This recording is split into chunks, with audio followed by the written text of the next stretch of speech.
Welcome to Diceborn. This is our show from the 17th Shard where we're playing through a series using the Mistborn adventure game. I'm Ben, and I play Dervish, and I'm joined by Grace.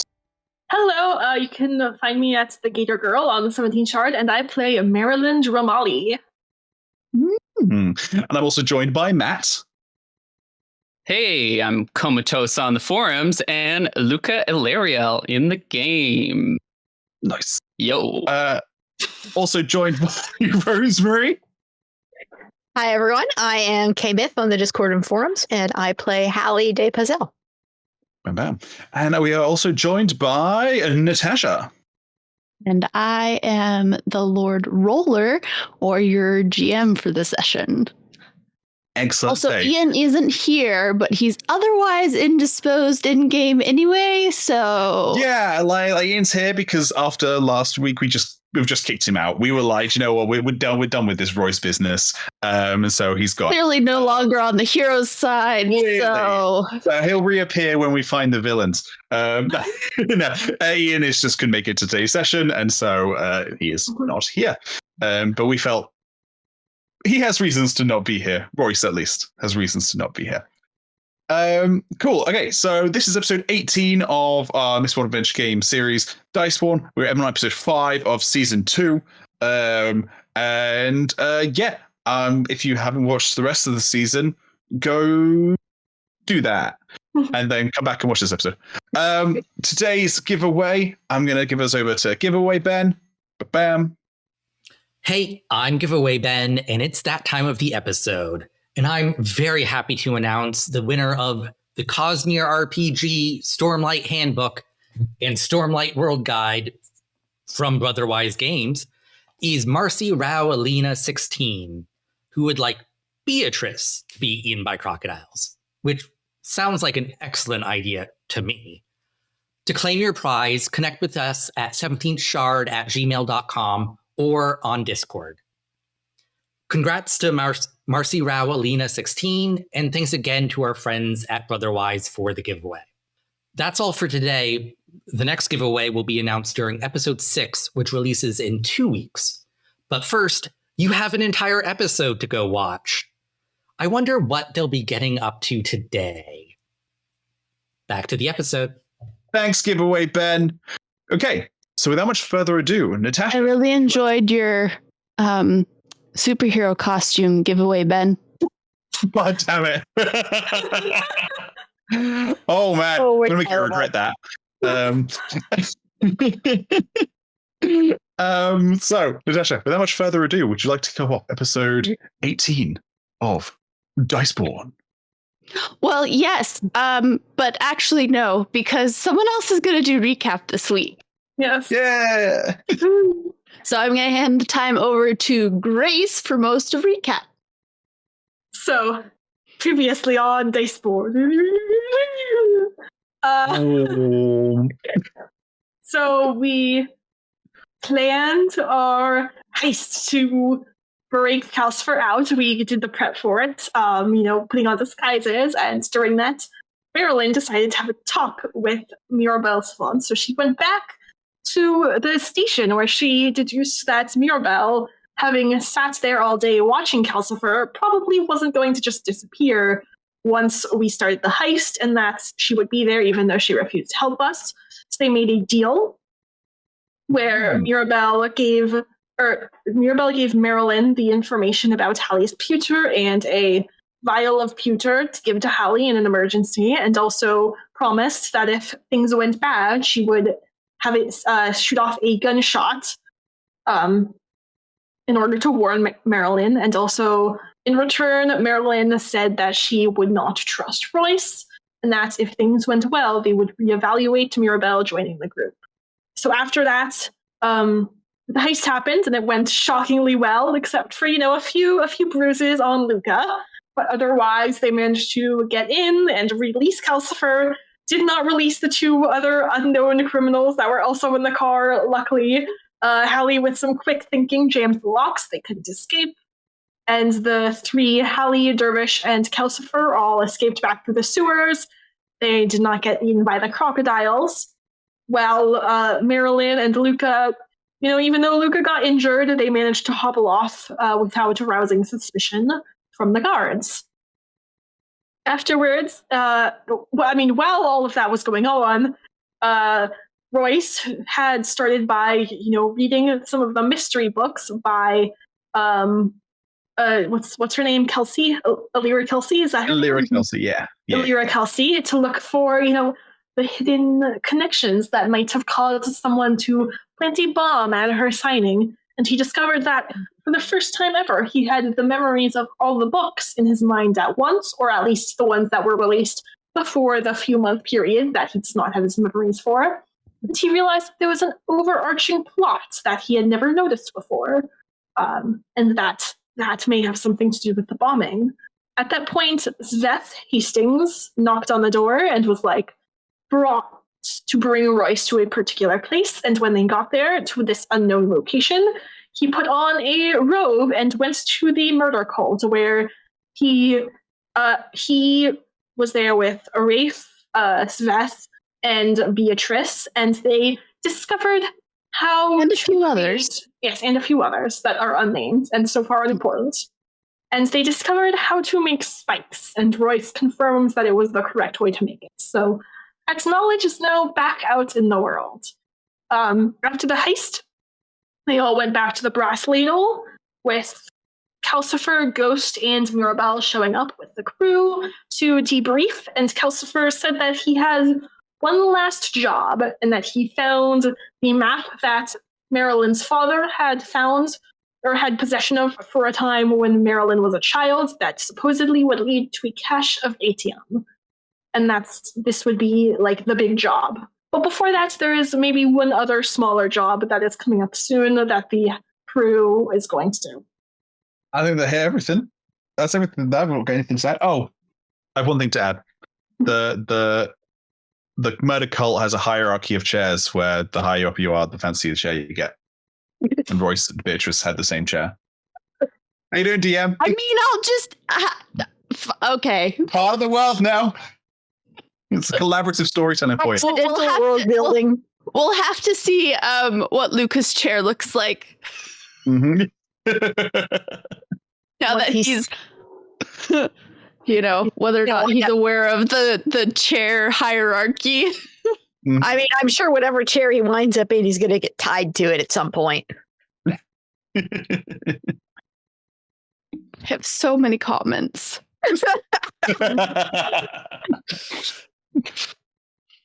Okay, so let's start out. I know that the crew had a couple of things that they wanted to wrap up from last time that we talked about in our post-session, breakdown.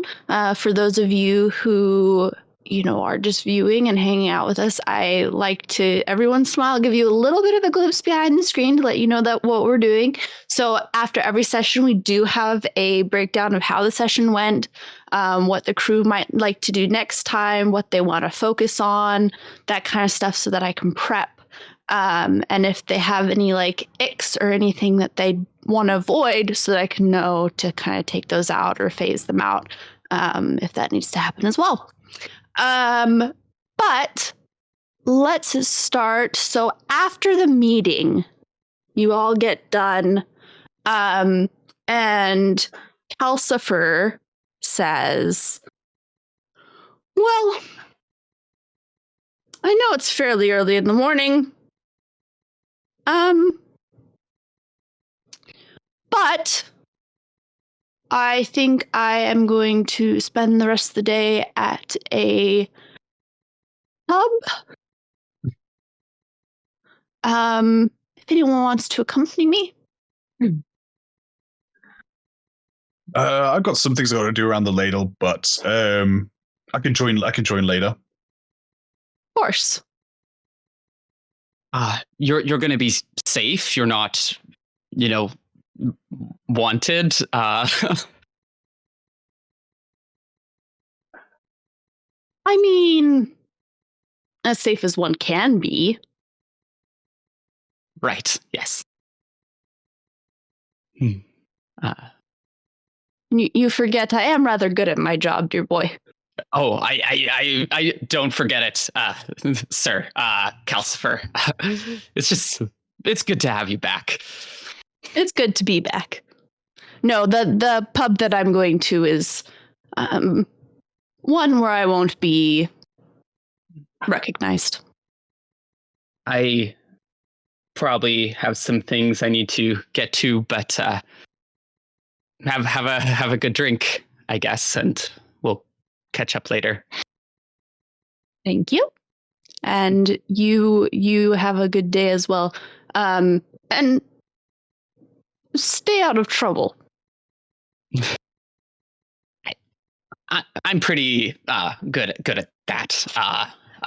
Maybe get a a little rest. Oh, yes. I'm a little tired. Yes. Rest would be good. Getting hit by a car is hard. Yeah, Yes. you took out like a champ though, Luka. I think the fact that you're I did, didn't I? Yeah, Yes, I think you've done I thought remarkably well. I held up okay. Yeah. Considering, you think about it and it seems so easy. Like, how hard can it be? But there's a lot more going into it. Metal does tend to have that sort of impact, so. Yes. But, well, take care, everyone. And he'll nod, and when he gets to Mirabelle, is Mirabelle still here? Or has she left? She's still here? Okay. He'll kind of nod, like, awkwardly to Mirabelle, and then Luka will head out. She kind of just gives him a nod and like a, okay, we're on friendly terms now suddenly, but okay. Luka is polite to a fault. Yeah. And then Dervish will get up and he'll be like, right, okay, so which pub are we meeting at? Kalcifer? Oh, I forgot its name. It's the Woodward. It's Woodward something down Woodward Cross? in The Woodward Cross, yeah? Woodward. Yes. Yeah, And I know. Well, yes, it's right by the soothing parlor down in the. Yeah, we've been there Yeah. once or twice. Yeah. The down and out nearby. Yeah. Let's Cool. Right, yeah. And then Dervish is it's good to have you back. And he's gonna leave. I won't be too long. And he'll go off and just do a little round of the brass ladle and just As he should. As he should. Just making sure everything's good. Doesn't anyone need help anywhere? And making sure nothing's going wrong. Mm-hmm. And Kalcifer, begins to stand and, and he looks at Ghost and says, Ghost, may I borrow your hat? And Ghost looks up at him and says, you don't have your own hat? And he says, not yet. And Ghost offers the straw hat up to him, and he kind of takes it and just... And the straw hat has suddenly become that much cooler. Oh, yeah. I do not like this. Taking away Ghost's hat. She's borrowing it. Yeah. Oh, man. Like Ghost can't get an identical one very easily anyway. But that one's the one that... It's a special hat. It's a special one that Grace gave you? It has meaning. I did not give it to him, but we started wearing hats at the same time. There you go. Yeah. It's a meaningful, metaphorical hat. Yes. Oh boy. Marelyn is kind of going to wait for people to clear out, and then I think she'll like want to talk to Mirabelle after people have cleared out some. And see, Hallie is kind of hanging back because she wants to talk to Kalcifer. So we have two sets of people hanging. And well, Kalcifer will actually start like moving toward the door and like moving out, given that okay. Well, Hallie will just everyone knows where he's going, and he's not exactly the type to like sit there and just Yeah. Hallie's just going to follow him then. Okay. And he looks down at you and says, "You coming with me?" Just wanted to have a word. All right. Is this a walking word or a stopping word? It's a nobody else listening word. Very well. So he walks out, of the brass ladle and around the corner, a little ways down the road and into one of the alleys, and then he kind of pauses and leans against the wall. Man, Cass was so cool. Yeah, Hallie's not super thrilled Should with he, him these days. lower his... So Hallie kind of looks at him and she crosses her arms and goes, "I don't know what the hell Royce is doing, but it's dumb and it's dangerous. And he needs to get his memories back in his head and his head out of his ass." And Kalcifer nods a little bit. But whatever it is, he thinks he's trying to do the right thing by us, but he's put himself in a hugely dangerous position. Mm. And has resisted every attempt to drag him out of it. Would Kalcifer be able to read the care on your face?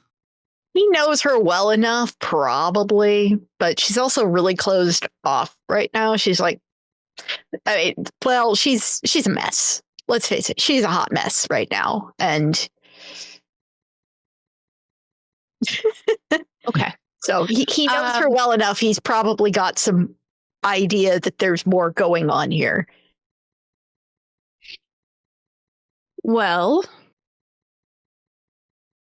and your interest in Royce is?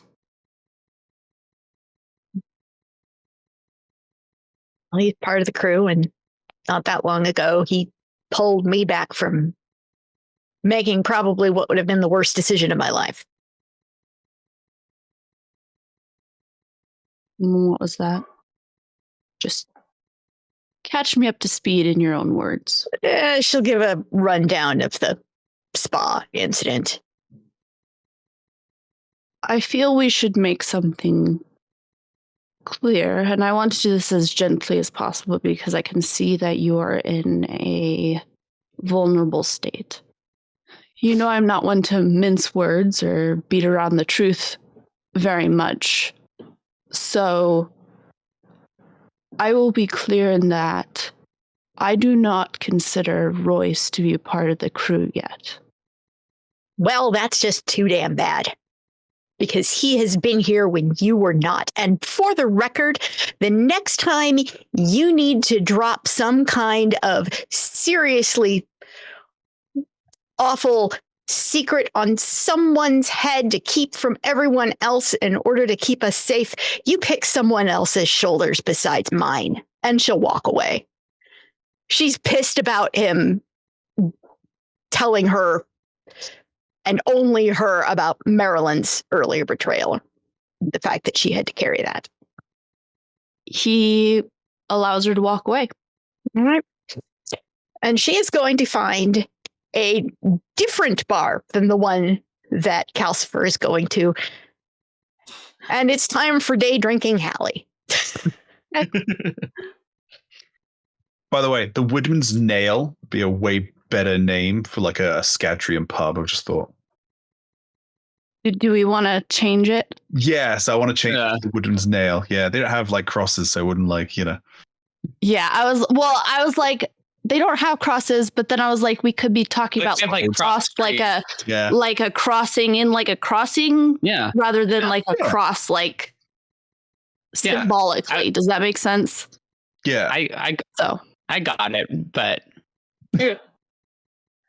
that's up to you. We can change it if you like. It matters to me. The pub name matters to me. Maybe there and like the sign is painted over and they've since changed their name. Okay, New that's manager. fine. There you go. Yeah. I guess. And that can be part of Kalcifer's confusion. As Hallie is walking away, there is one more thing that she wants to add. She just like, the whole reason Royce is in this situation in the first place is because he stuck his neck out for this crew. And then she'll walk off.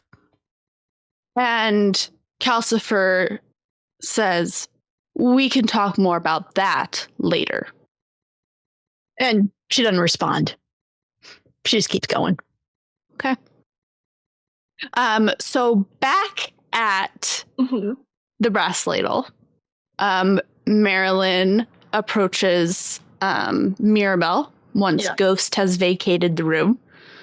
I mean, Ghost can still be here because Marelyn might try to grab. If he does vacate the room, Marelyn might try to grab him when she's done talking to Mirabelle. But Ghost is Ghost. He's not going that far. Yeah, he's listening in. Yeah. Just Marelyn would know that. Yes, he's gonna be around. And that's very handy because that means Ghost wasn't listening in on the other conversation. He can only hopefully listen in on one private conversation at a time. You're hoping. Yes. I am hoping. Well, Hallie is hoping. I don't actually care. And Mirabelle, is like, you want to talk? Looks like you want to talk. Yes. Are you living in the sewers permanently? And she just starts to laugh. No. I'm so sorry. Please don't take this the wrong way, but I didn't think you would fall for that. No. No, it's just a good, way to get around. And so I have a few, locations in there where I've dropped things or, made sure I can sneak away and hide out. But no, I have a much better place. I mean, that does make sense because I was thinking that sleeping around those crocodiles was particularly dangerous, but it's not too bad. I've done that once or twice. Mostly because they're pretty passive and they react more to movement than anything else. Well, but thank you for your concern. I do appreciate that. That sounds like you're warming up a bit. Well, if you're going to be working with us from now on, then it's important that you have at least the basic necessities taken care of. I do. The basics. I think you were an asset today in our heist, and I think that we will work well together moving forward. I agree. Is that a segue into our continued partnership? I am certainly willing to continue on with this. It seems like the rest of the crew, with Kalcifer's vote of confidence, seemed willing to let you join, but I'm sure it won't be smooth sailing. They are, more hesitant, and it's understandable. I don't blame them for that. It's very reasonable. If you need anything before our next heist, I'm sure you now know how to get in touch with the crew. At least sufficiently. I mean, I know that you all meet here, and you generally know where to find me. At least Dervish does, within a reasonable amount of time. And Ghost certainly does. Well, if we've come to an agreement about our continued partnership, that's all I really had to discuss. Okay. And really, like, thank you for your concern. I think this life, it gets more lonely than people would expect. I know what it's like to make choices that have left you hated by everyone you know. I figured. And I think at that, Marelyn will kind of nod at Mirabelle and then just kind of loudly go, I think she's like, I think she would just say it here, just loudly be like, Ghost, come with me. And then she'll like nod at Mirabelle and turn to leave and be like look for kind of Ghost outside. I assume she's like outside the room, basically. Yeah, as you like are leaving the room, he's like pushing off the wall like he was standing there in that like cool Kalcifer position. Mm-hmm. Like, you know, waiting for you, but like you ruined it by calling him out. And so he like pushes off and like follows after you. Yes. And then Marelyn's just gonna like go back to her place and to like kind of bring Ghost along with her. Okay. And then once they're there, Marelyn is going to like kind of get on Ghost's level, and she is going to tell him, look, Ghost, just because Kalcifer has returned, that doesn't change anything between us, okay? I am still your boss. And if Kalcifer tells you to do something, that doesn't mean you have to listen. If you don't want to like give him your hat, if you want to keep it for yourself, you don't have to in the future. Okay, I know. Mm-hmm. Just making sure.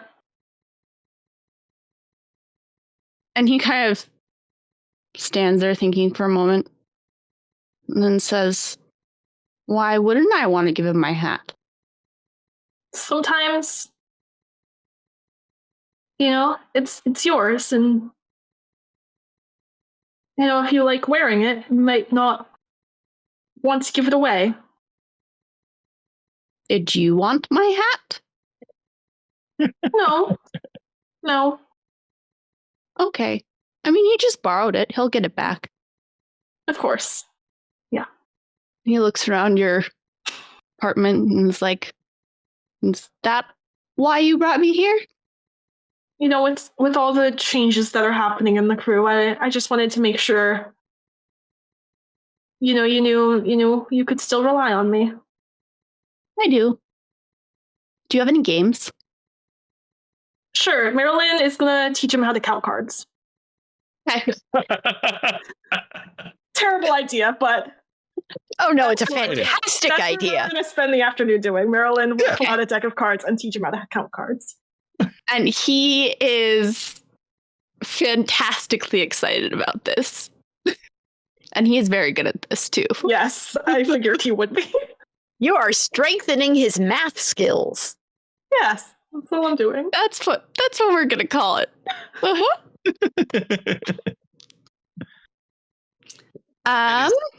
Absolutely vital that whatever this mini job is, that we get Ghost's hat back. Like that is absolutely vital. We can't let anything happen to that hat. Like, Natasha, you are breaking my heart over here, which you weren't. I know. It's what I do best. Remind me again, when are we meeting up again about the heist? Like, is it kind of like we have the day and the night? Yeah, so essentially, I mean, that wasn't really discussed, but essentially it was tomorrow. Kalcifer is going to fill you in the morning, and then you'll pull it later in the evening. Okay. So yeah, I think Luka will first go back to his place and like try to like take a bit of a nap, like make good on his word, but he's kind of like tossing and turn, like he's not really like able to sleep. And then he like moves to the couch and tries the same thing, and then he keeps rolling over, and then he keeps like turning back to like I forget what it's called in this period, but like the ice box or whatever, basically, like where he keeps his like cold food, and he keeps staring at it. And then he like grumbles to himself and gets up, and he is going to go to Rafe's place and knock on the door and see if Rafe is home. So around what time are you going to say this is? By the time he finally gives in to that, like, rumination.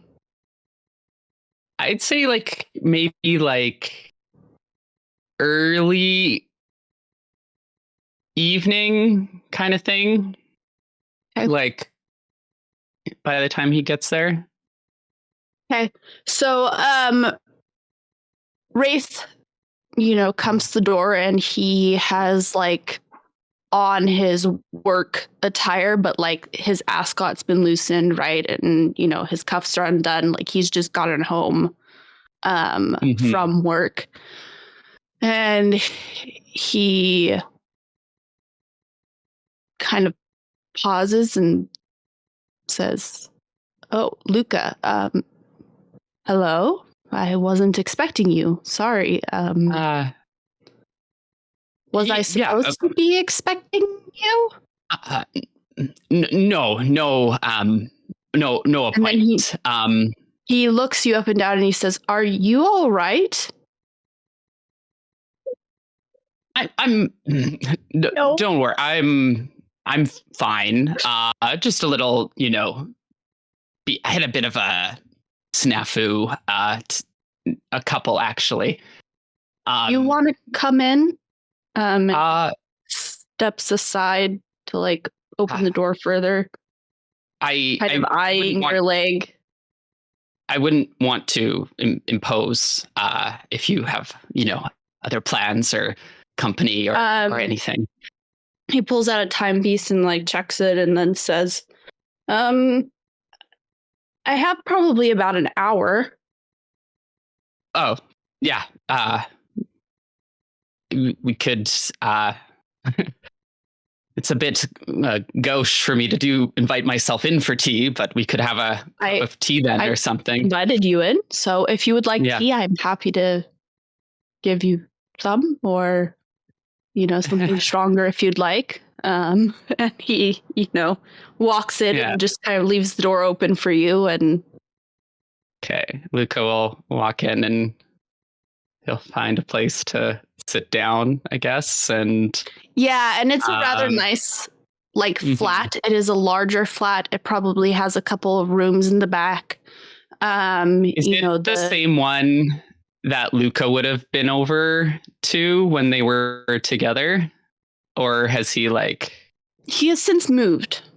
Okay. So because between those times, right, he graduated and then got into his actual job and moved up in the world kind of deal, right? He has a larger place now, a larger flat. This is more of his more established home. It has a very similar feel, except it's more refined. Luka will do that house guest thing where he's snooping without trying to look like he's snooping, checking the books on the shelves, just kind of scanning around. And it feels very familiar. Luka would recognize a good many of the books. The collection has grown, right? There is like his books from medical school, as well as like other books of just research and general interest. And additionally, like all of his doors are these really like gorgeous wood, doors, but they're all like paned with glass. So like, they have like the square panel in glass rather than being like a solid wood. So it's all very like light and airy and transparent. Okay, cool. And does Luka see any Alyra Kelsey books on Rafe's shelves? Ooh. Roll me spirits. And I spent a spirits last time, so I only have 2. Oh no. This is gonna be a roll of 3, I think. Yeah, a challenge 3. Okay. Yeah. No. Yeah. So no, there aren't any Alyra Kelsey books that he can see. Okay. So Luka will just say, how have you been? Well enough. Busy. You know. And he goes and he puts on heats the stove and puts on a kettle. Just, work then? Yes, work, social engagements, that sort of thing. Right, yes. I that sort of thing. I've been working too, And so he it's been turns around and looks over his shoulder at you and kind of smiles, and he says, "That's good to hear." Yeah, for Senator Lunarch, actually. So. And how's that going? That good. Funny thing. Did you hear about the bookstore bombing this morning? Wasn't that yesterday morning? Or yesterday? Or day That's something like that. Yes, yesterday. Segue. Yes, I did. I was on an errand for her at that bookstore. And then my errand literally blew up with the book. My errand didn't cause the explosion, but the explosion also anyway. But other than that, it's been good. Yes. What was your errand that had you at a bookstore? She just wanted me to pick up some books. I'm an intern. I kind of go get things. But I'm quite good at it, though. I find I have a way of working it out in the end. You do have quite a charming presence. Listen, Rafe, can I just say something to you?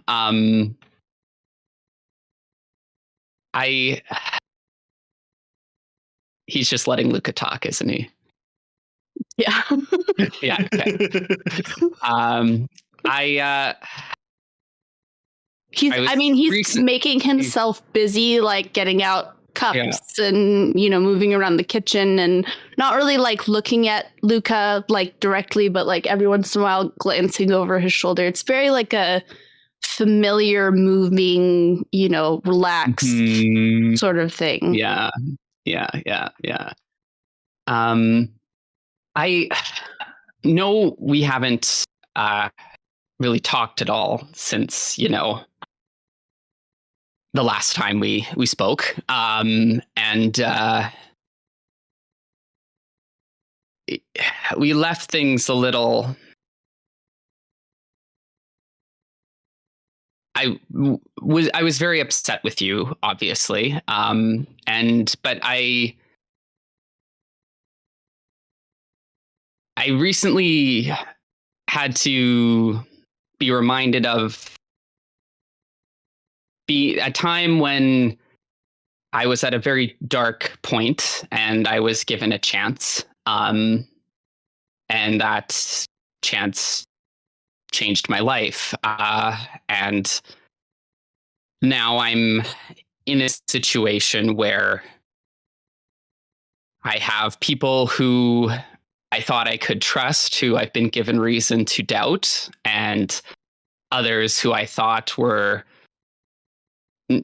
for lack of a better term, pure, unadulterated evil, who I'm being asked to consider trusting. And, well, it just has me thinking that if I'm interacting with these people and giving these chances, like carefully, of course, I'm not a dummy or a sucker, right? Well, maybe, I could give you a chance to earn my trust and make amends if you were interested in that. But you notice he kind of pauses, like, all of the movement stops, but he doesn't turn around and he lets you continue. But like we worked together that one time, right? And it worked out okay. And I don't know where I'm going with this, but the door is open, okay? It's not like open anytime on your terms. It's on my terms. I'm unlocking the door when I want to unlock the door, but I am communicating to you that I am willing to unlock the door sometimes if you knock on it in the future. But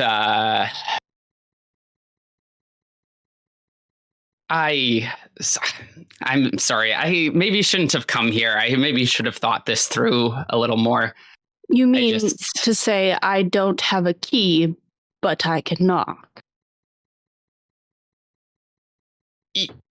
Excellent metaphor. Yes, that's exactly where I was going with it. But and he brings over like the cups and sugar and cream and all of that, and just kind of sets them down on the low table and comes and sits beside you on the couch, even though the water itself isn't quite ready. And he looks at you and he says, do you know these people that you're considering trusting? Do you know their motives? Everyone has a motive. And if you can understand why they do what they do, you can understand them.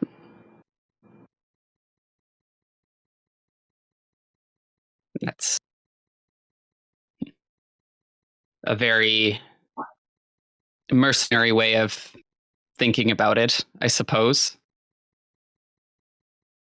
Mercenary? Like,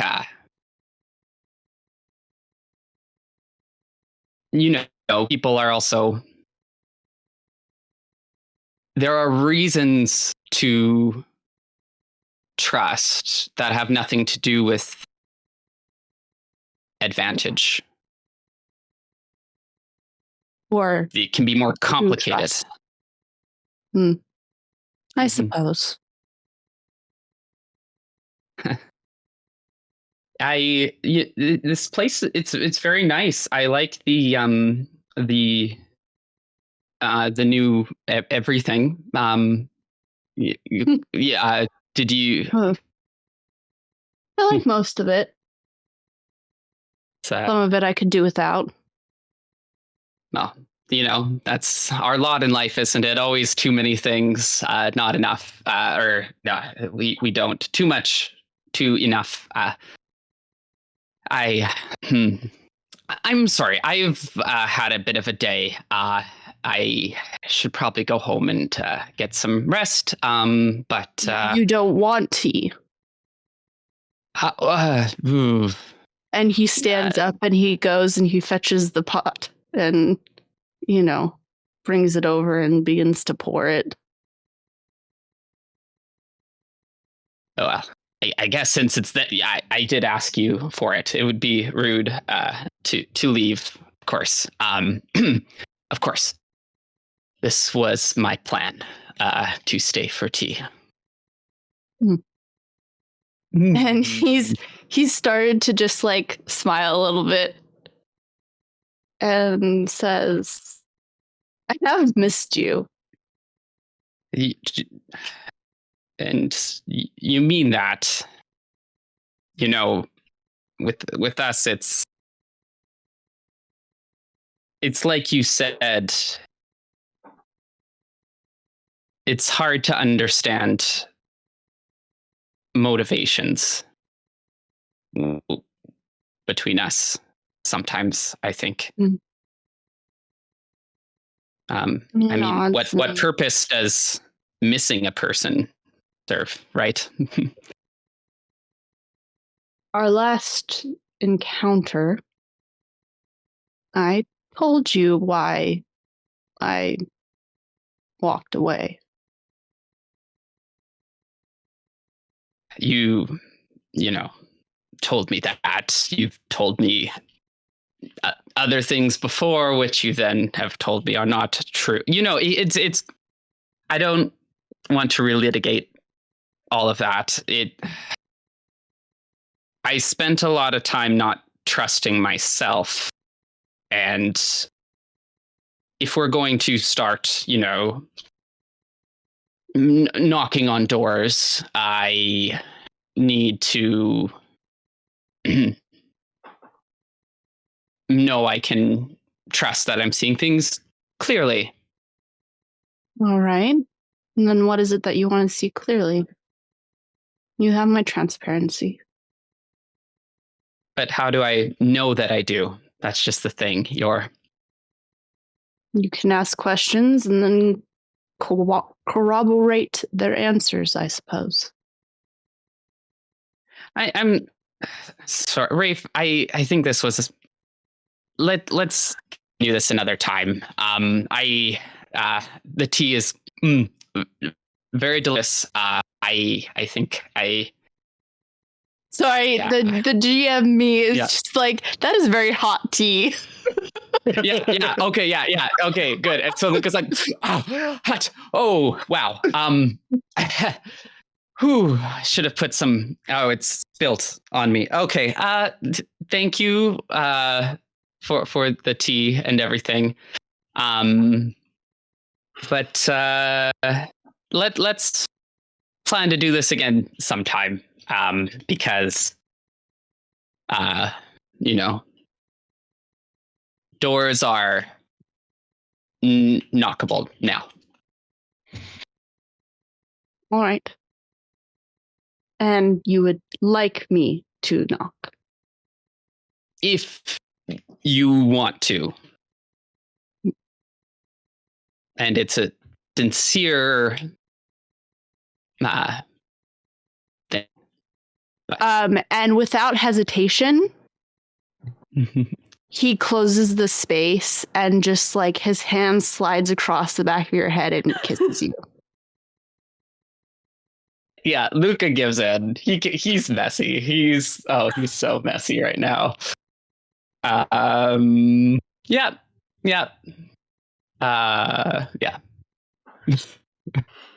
Okay.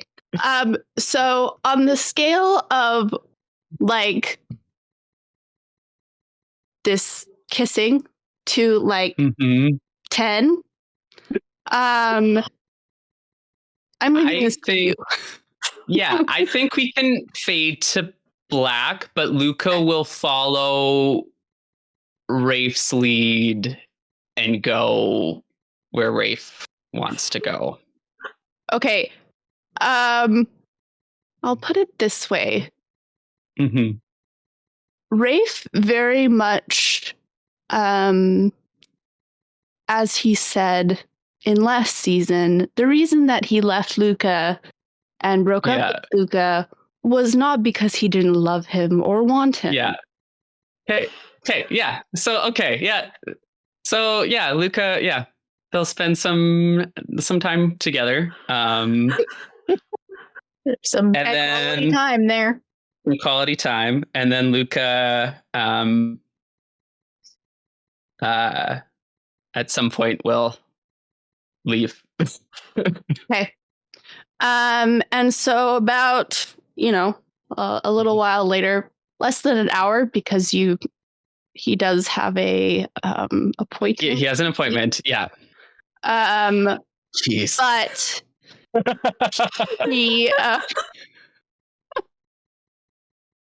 he is kissing you goodbye and saying, I'll be sure to knock again soon. Mm-hmm. And I may or may not answer depending on what else I'm doing. But I'm open to answering potentially. So goodbye, sir. Bye, Luka. Okay. Lucas to Matt needs a break. I did this to myself. Oh, it's going to be broken hearts all around the party. Oh, man. He's so messy. He's so mad. Sorry, did Luka call him 2 minutes? Did Luka call him sir afterwards? Yes. I mean, no kink shaming here. I just wanted to double check. Yeah. Yeah. I picked up on that too, and I was like, okay, I just have to over here for a moment. I love that this is happening at basically the same time as Hallie is just deciding to give up all hope. Hallie and Luka, I'd say, are both engaging in some destructive behaviors right now, in different ways. Okay, and let's not forget the comment about Luka looking at his icebox before he went over. What has Luka been up to? Wait, you really didn't make the connection on that? No. When was the last time Luka saw Rafe? Oh, when he was in the icebox. Oh, no. It was great. Oh, that's hilarious. And the entire scene was just so on point, Luka. It was just like the Luka-esque Luka. There was layers to metaphors. There was doors opening. There was teas being asked for. It was just. There were transparent doors with glass in them.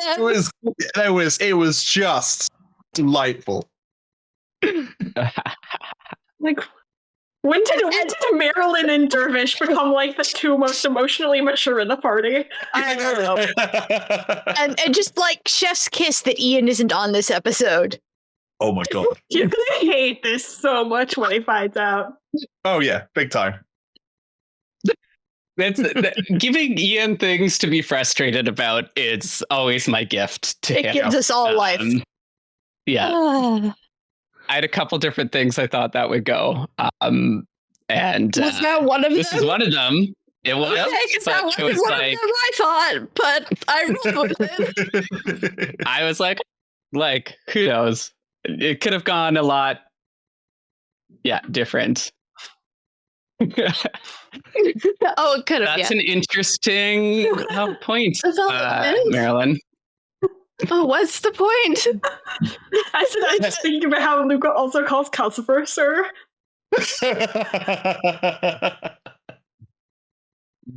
Oh, there's a lot. Y'all got a type. Everyone's got a crush. I mean, yes. So many layers. Okay, I just have to for a moment. Oh dear, oh dear. Oh, Luka. Poor Luka. I love it Just so much. getting himself into trouble. For everyone. That's what he does best. Okay. This is great. Now that I have resolved most of my emotions towards that development. Oh my Hallie. gosh. So yeah, So- Hallie is going to a different bar from where Kalcifer is. Probably something place that's not super far from her house, so it's not hard for her to get home once she's, hammered. But she will stop and buy herself a vial of pewter on the way.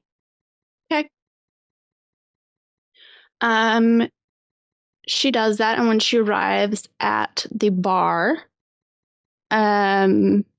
it's a small, like not quite a hole in the wall. Your parents live you live in a nice-ish part of town, right? Like it's not, It's not sketchy. It's not sketchy or anything. So it's not like a little rat hole in the corner of somewhere, right? But it is a smaller joint, and you like it for that cozy feel that it has. Mm-hmm. Because it does feel secure and like a spot where you aren't necessarily going to get disturbed. And it's close to home, and it does feel kind of homey to like an extension thereof. Mm-hmm. And you get in and you find yourself a place to sit and, order up your drink, and which is brought to you. And, you're you probably give the order to just keep them coming. Mm-hmm. And just set the vial of pewter on the table and just stare at it. She's basically, loosening up her brain a little bit so that she can actually deal with her emotions rather than just shoving them away.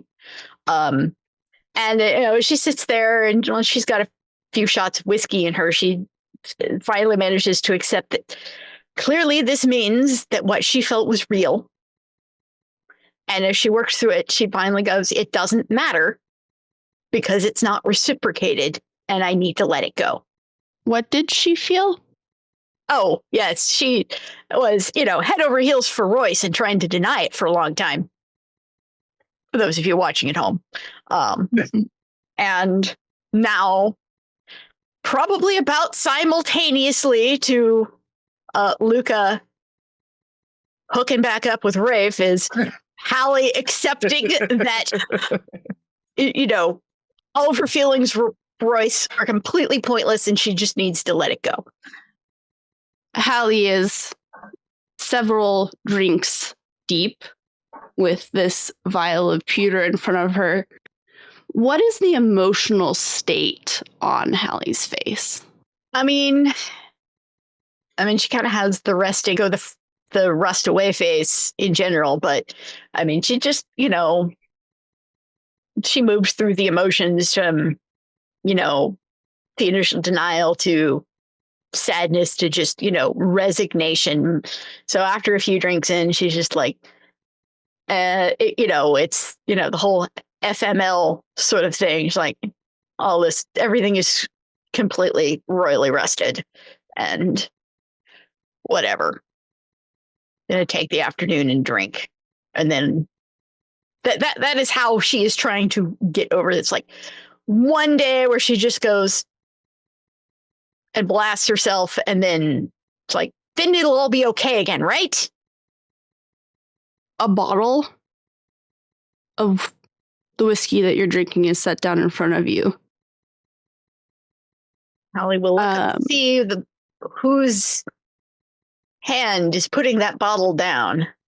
You don't recognize him. He's just a taller guy, has a beard, dark brown hair. And he says, if you burn that pewter, you can probably drink more. It kind of defeats the purpose of the drinking, though, right? And he shrugs. And he says, well, if you're wanting to get sloshed, there are things that'll do it a lot quicker. Maybe I don't need quick. Maybe I just need time to work through some rest. Then burn the pewter. Why? You can do that, right? Allegedly. I thought so. You look like someone who's just snapped. You believe it at my age? He chuckles and he's like, all over the place. It happens. Think some of the crap I'd already been through would have done it years ago. But no. And he says everybody, he doesn't invite himself to sit. He doesn't sit. He just says everybody has a different breaking point. Depends on what you're used to. How many things pile up on top before it finally cracks everything? Yeah. That actually makes her feel a little bit better that maybe it wasn't just the one thing, but that was just the last thing on the pile that finally did it. But she still hasn't quite gotten to the point where she wants to test the pewter burning. She's just like, do I really want to? I mean, she's like, on a certain level, she knows it's true, but she hasn't quite worked herself to the point where she's willing to test it. And he says, do you live around here? You gonna be okay getting home? Yeah. Just down the road. Okay. And he just turns and walks out. At one point, she'll order water once in a while between things because Hallie is depressed, but she ain't stupid. Hydrate to evade the terrible hangover the next day because we got a job. Good idea. Side note, this is why Rosemary has never had a hangover. And you drink in peace until you can barely stand and manage to wander home. And at that point, when she's finally ready to go home and she's like, shit, I'm super messed up. At that point, she will finally down the vial of pewter and burn it just to sober herself up. It'll take the edge off. Mm-hmm. And at least to the point where she can walk into the house without her parents flipping out. She's like, okay, maybe this is useful. And as you walk into the house, there's a little kitten that mews and runs after you. Oh, okay. And finally, probably the first time that day, Hallie cracks a smile because who doesn't love kittens? She'll scoop up the kitten and go to her room and have some kitten cuddles. And we'll leave that scene right there. No question asked. There's a cat in the house now. Cool. Mine. I mean, there's more than one cat there. in this house. Yeah, and that there cat are has been there. multiple cats in this house. I did not know that. Yes. Allie's fit. They already had one or two cats. So adding, Yeah, I think it was that too. Yeah, adding the kitten to the mix was just a matter of cats got to deal with. There's a baby of their own species in the house now. This would classify as a long beat between jobs. So we will do advancements, which means for you all, you can say quickly what you took and how that might affect your characters. Cool. I'm adding I wrote it down. The hard bitten trait, or stunt to Dervish, which is a Rough's trait. Oh, where did we write it down? Here. Character Gives you creation. more health and yeah. and an additional die when going up against weather conditions or survival in the wild. I took the soothe aim stunt. It is a gunplay stunt that lets me soothe people who shoot me, so they messes up their aim and they hit a less vital spots. Okay, so Hallie is upping her spirit by 1. She had some really nice contemplative moments there and is a little bit more in touch with herself and her own spirit web. We'll call it that. And this actually worked out well. I think Luka is feeling himself a little bit, so his charm increased from 5 to 6. Whether or not that's a good thing or not. And then do my standings reset? Mhm. Yes. And what happens with Luka's injuries? Does his We health said that come out of- those, we said that those were going to be fine. Right. Because you were going to heal. Right. Yes. Okay. Perfect. And we'll find out what Royce's advancement is next. It's a spike. Everyone is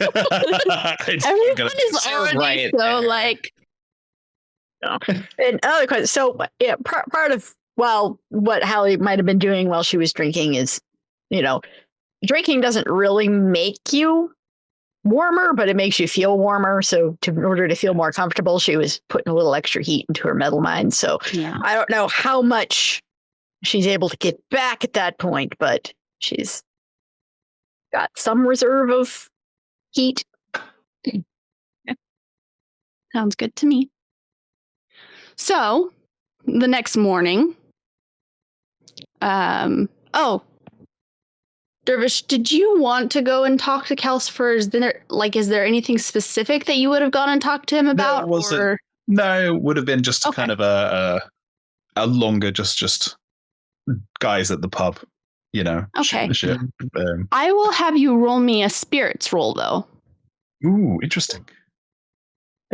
We'll say that maybe Hallie has gotten herself back up because she was at 2/3 and then she used half of what she had. And so maybe she's back up to like 150, which is half of her capacity. Makes sense. What is the difficulty, or should we just roll it, see what it comes to? 3. Ooh, interesting. Okay. I got very interesting. 2 balls and a nudge. I will take note of that, and it will come up shortly. Interesting. Cool. I'm going to bank the nudge. So the next morning, you all meet back at the Brass Ladle, including Ghost, Mirabelle, and Kalcifer. And on the way, it's pick up another. Basically, a vial of pewter is now one of my props, which has technically been in there for a while, but now I can finally use it. Perfect. And you all settle in around the table. And as we're settling in, Luka will be like, so normally at these meetings, Mirabelle, it's customary, to have like tea or something to like munch on. So if you wanted to get that ready, I think that would be a great way, speaking from experience, a great way to, ingratiate yourself with everyone. And she considers you. And then the teapot's stands and leaves the room. Kalcifer just kind of like looks after her. She leaves like, what was that? And says, I guess we're waiting. How is everyone's evening? Day of rest? Recuperation? What's fine? Yeah, the shrug is all you get from Hallie. She just shrugs and. Very well. You, Luka? Nothing to report. But sorry to miss drinks last night. Hope it was fun. Oh, it was good. It was good to catch up. Yeah. He says, "Yeah, learned a few things, and it was enjoyable to spend time with Dervish. It's been a bit. Continue a couple of our conversations, and there's just kind of an odd. Oh, and Ghost pipes up. I learned a neat new trick. Oh, what did What's you learn, that? Ghost? I learned how to play cards." And he just grins. But He's like, we should taught play you how to play cards, sometime. though. I learned how to really play cards. Oh, we'll see about that. Okay. Okay. I'm feeling really confident this time. Good. Hallie just kind of looks back and forth between them, and she's like, "Yeah, my bet's on Ghost." Oh, and you're all sitting around, and then probably 15 minutes later, Mirabelle comes back in, and she sets down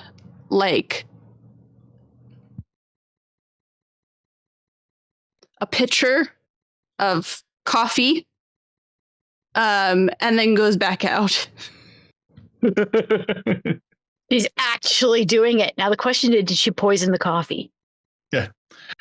Also, I have a question. Is the picture what I would recognize as owning the brass ladles? It does look like the brass ladles. The brass ladle does not serve coffee, though. Okay. Not sure where she got the coffee. Yeah. He's gonna be like, I don't know where she got that from, but let's see how he's gonna. And she comes back in with cups. After she just couldn't carry them both at the same time. Does make sense. I'm gonna try some of the coffee. I mean, it's decent coffee. Yeah. Cool. I'll enjoy them. I mean, it is black. It's not, it's not anything, fancy cream and sugar, but it's coffee. That's and the it's, job. Good coffee for being a little strong, but. And she goes back and takes her seat, and then she looks at Luke and she says, "Can we start now, sir?" Hallie is Of actually course, kind new of kid. enjoying this. And then she just looks to Kalcifer. Yeah, what's going through Hallie's head is, we get to haze Mirabelle? Maybe this can be fun. And Kalcifer says, "Right. So, we are going to be hitting a soothing parlor." Okay.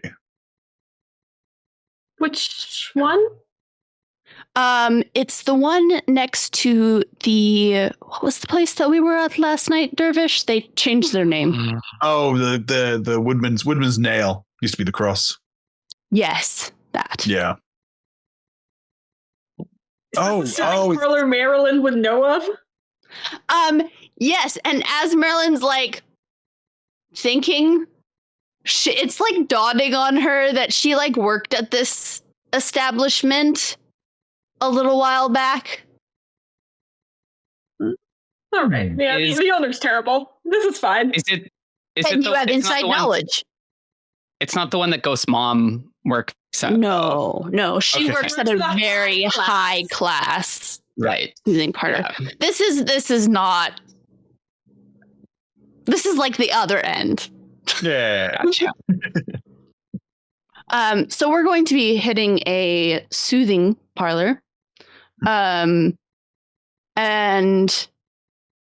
we are going to be specifically looking for a pair of earrings. Interesting. These places generally have pretty good security, at least. Yes. Yeah, because of the clientele. And What is What kind of- significant about these earrings? yeah, I have to confirm something. A hunch that I have. They are quite beautiful. That's besides the point. They're inlaid with rubies, like little dangles, and I have to confirm that these earrings, well, that they're made of a particular metal. Let's put it that way. interesting. Surprised anything that valuable would be found there. It's not exactly the most high-class clientele. And soothing parlors aren't generally where you keep things as well. No, it's not. They should be with a smoker. As in being Okay. worn by the smoker or in their pocket, In their possession. their possession. So they could be wearing them. That's Given the too bad. Once smoke gets on things, it's very hard. Oh, you mean allomantic? Yeah. Got Given there. some of the Yes. given some of the crap we have seen lately, it makes me wonder exactly what kind of power these earrings are carrying. Mm. Yes. And so this is the I- smoke of that. One. In other words, if things. someone is wearing these earrings, that smoker might be capable of more than just a copper cloud. Yes. However, we will know very likely that they're the person that we're looking for by either one, they're wearing the earrings, or two, they end up smoking. There is no smoking at this soothing parlor. And Marelyn would know this because they want to know where the soothing is coming from. That makes sense. They want to make sure that their employees are continuing to do Right. their soothing. Yeah. Well, and that no one else is doing the soothing and Yeah.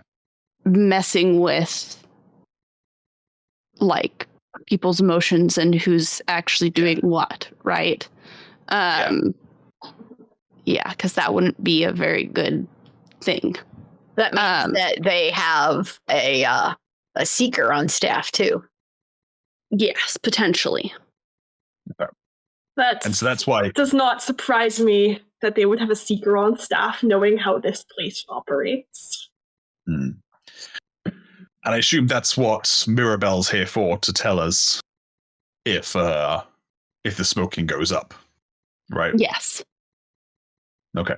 She's also We don't have rather any- good with a gun. Yeah. Don't we know that? Okay. So Mirabelle person- reaches across and pours herself a cup of coffee and then just begins to sip at it. so this person is a client. It's not someone who works there. It's a client, yes. Okay. Oh boy. So we're gonna have to get in, find which room this client's in, and then rob them, essentially. Yes. Okay. Well, I can potentially help with the layout, maybe, but I am, banned from this establishment, so At this point, I- Hallie will kind of perk up and go, what all do you know about them? Because I assume Marelyn hasn't told us about how they work their soothers to death. So just like, I what? actually do think I did in season 1. Okay. I did reference it when I talked. All right, is this, and in which case, Hallie, was this the same place that you told us about before where they run their soothers into the ground? Yes, it is owned by, the same man we encountered at the spa, Al. So if we damage their business a little bit, it's a net benefit to the city and to the Soothers specifically. I mean, he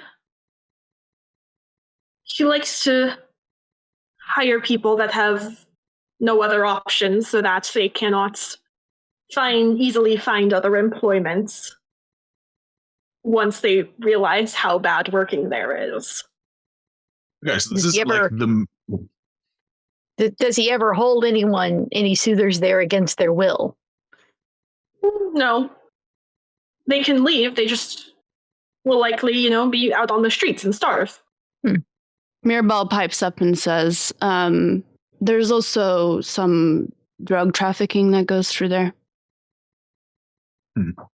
Surprise, surprise. And so, Kalcifer, we have no other information on this person beyond their client there. No name, no even gender or...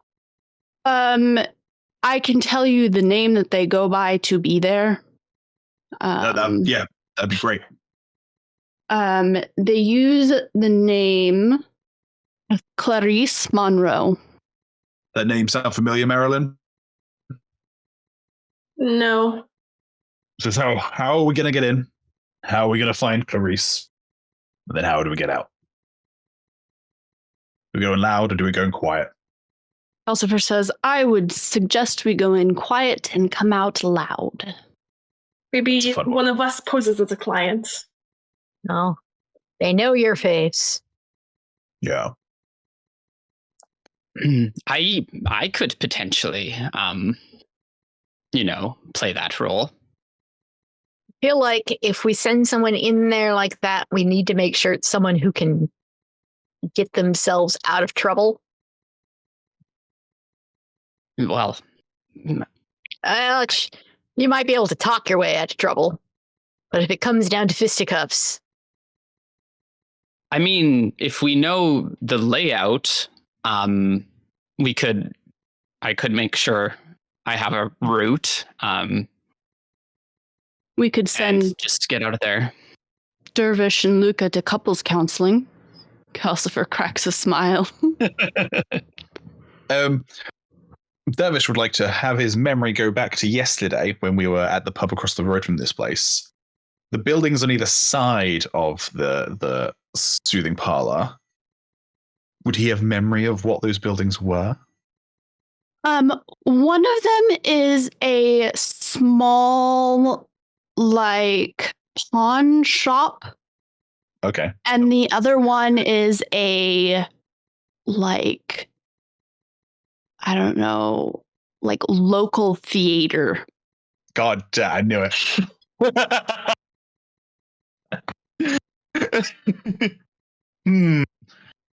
I'm gonna pull out my pocket and pull out the leaflet to my landlady's one-woman show,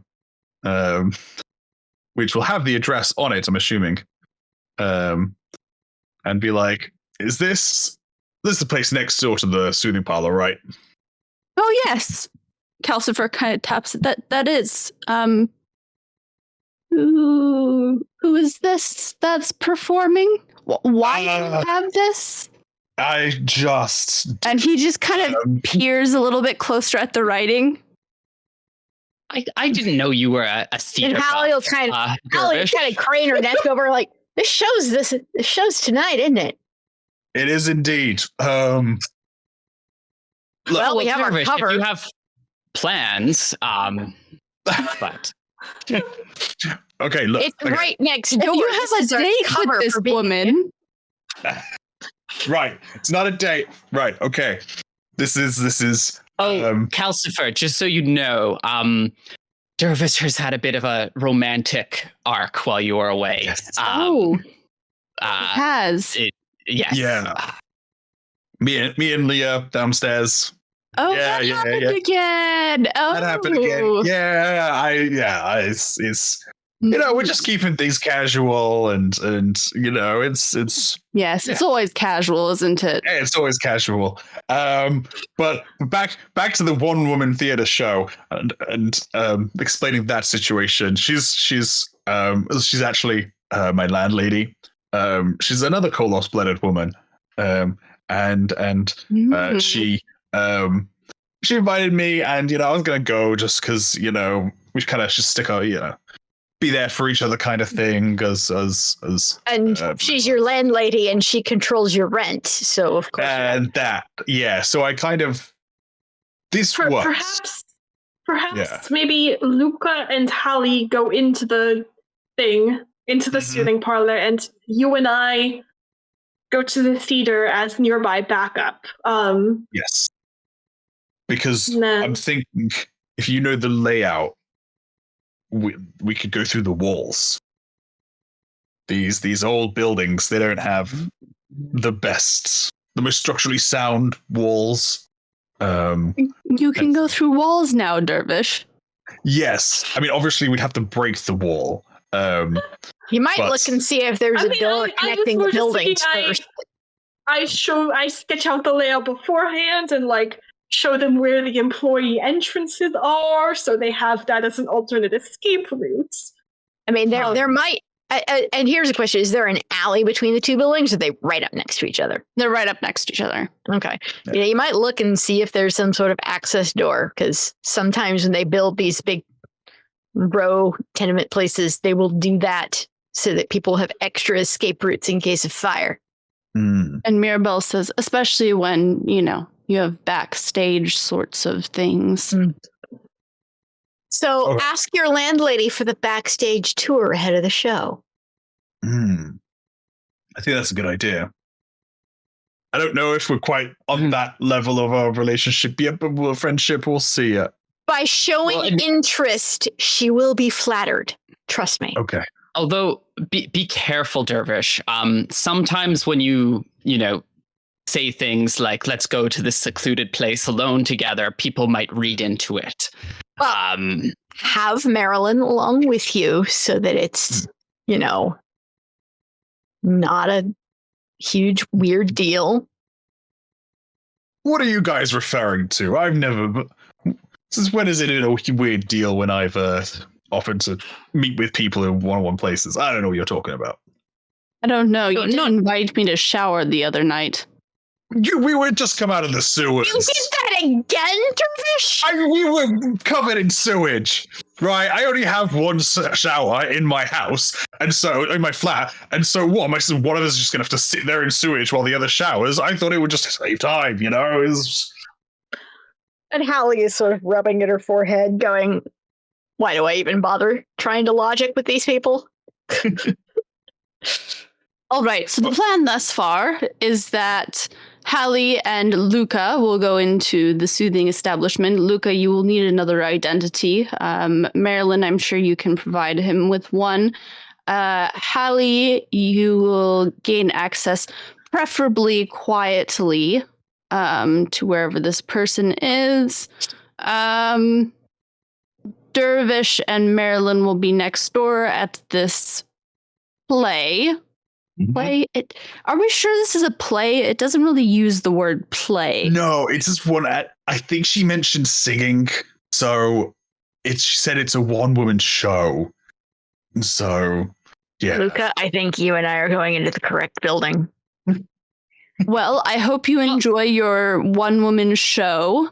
And Mirabelle, I'll have you, wherever those access tunnels or rooms or hallways, whatever we find, that's where you will be. And Ghost. Is there a reading? Is there a reading on this one-woman show flyer? Do we know? Is it PG-13, PG? R. I feel like it's gonna be R, but I don't know. It's burlesque. Yeah, that's my worry. Please. That would be delightful if it were. okay, just because Natasha has to be over here, and I have to tell you this, it is 100% burlesque, and it has been since it was conceived. Yeah. Yes. That is awesome. So I am not going to suggest that Ghost come with us. But the writing on this poster is very hard to read, and that's why it was not known from the very beginning what this one-woman show is. God. I feel like Marelyn has enough experience that she would at least suspect a one-woman show might not be safe for kids. Yeah, Yes. but how are you going to keep Ghost from tagging along? No, Kalcifer looks to Mirabelle and is like, Mirabelle, Ghost will be with you. Ooh, do we Has it trust been- Mirabelle with Ghost? Oh. Do we trust Mirabelle with Ghost? Luka's going to say, well, I think that's a good idea. Mirabelle, Ghost may be young, but he's quite competent for his age. So I think as the newbie, having someone like him to supervise you will be helpful. And Ghost looks at Mirabelle and kind of grins, and Mirabelle just looks at him and is like, yes. And Hallie very softly under her breath, so nobody but Ghost's tin can hear, is, yes, Ghost, you are the boss of her.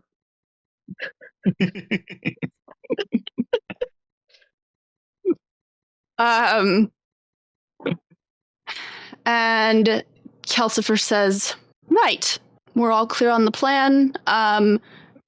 Marelyn, will you sketch out the location for me? I do have a general schedule of the comings and goings.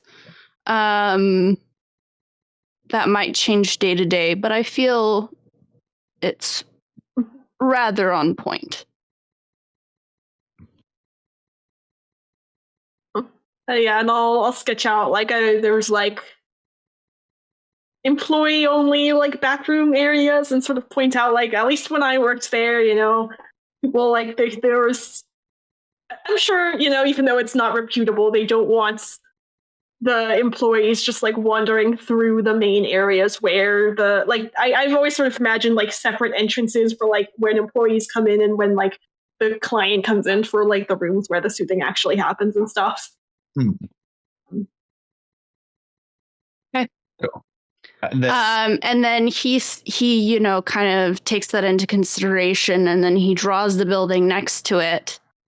And then, does approximations of where, he works with Hallie and is approximating where the internal structures of the building is going to be.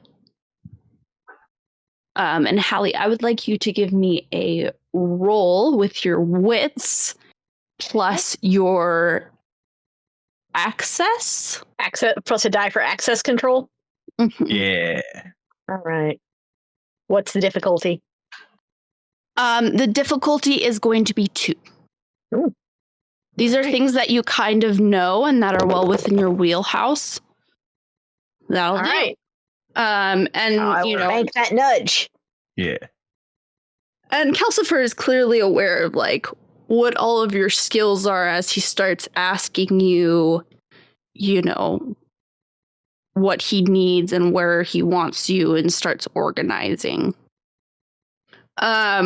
Marelyn, I want you to make a roll for me for how good of a disguise you can make for Luka. Okay, and I do have my disguise kits. What would I otherwise use? Resources. Is there a difficulty? Yes, it's going to be a difficulty 2. Okay. Can Luka offer to help purchase some things to add a Yes. positive circumstance to Marelyn's Okay. Yeah. roll? Nice. Brilliant. And a nudge. Luka hardly looks like himself when he comes out. He's got some like padding under his clothes that make him like seem bigger. And he's got a very like dapper cane that goes along that like is not part of his typical ensemble, but hides his limp well. What else would you two like to add to his? Imagine we got some fake facial hair to conceal some of his features. But yeah, I think he's got a bit of a like kind of a greasy goatee kind of thing, like because he's kind of, I think the idea is like a still noble, but like go with the curly mustache. Yeah, well, like he's like a kind of a seedier wealthy person, and maybe he's like kind of slicked his like kind of curly hair like straight back, so it's like very straight and like, and and he'll pull a Clark Kent and take or a reverse Clark Kent and take his glasses off. And I think Marelyn would kind of be like, sort of coach him in like changing a little bit of his gait of like, okay, like since you have the cane, emphasize your limp, and like that's like if you have a cane and you have a really pronounced limp, that's what people are going to notice and remember about you. So like once it heals and once you're like not emphasizing that, they're not going to make the connection between like the limping like man who came in with a cane and with Luka who can walk perfectly fine. That's a good idea. How well can Luka see without his glasses? So I'm thinking it'll be like he like would get by, like, but he probably couldn't like read things or see things like far. Like it would be like he wouldn't be like bumping into people. Okay. But like maybe he could read like. Yeah, is he like farsighted, nearsighted? I don't know. Like, I don't have glasses. I don't have like. So if you're saying like he wears them. Does he wear them so he can see far away, or does he wear them so he can see like read? Like he wears them when he's out and about. So maybe. So that's generally like far away. Yeah. Okay. Yeah. So yeah. So he'll he might be he'll bring his glasses along like in a pocket. Okay. So that if he like does, but if he absolutely needs them, he could bring them out. But otherwise, but then because he has them off, he'll kind of be like unintentionally squinting a lot, which also kind of helps like scrunch his face up a little differently. Okay. Perfect.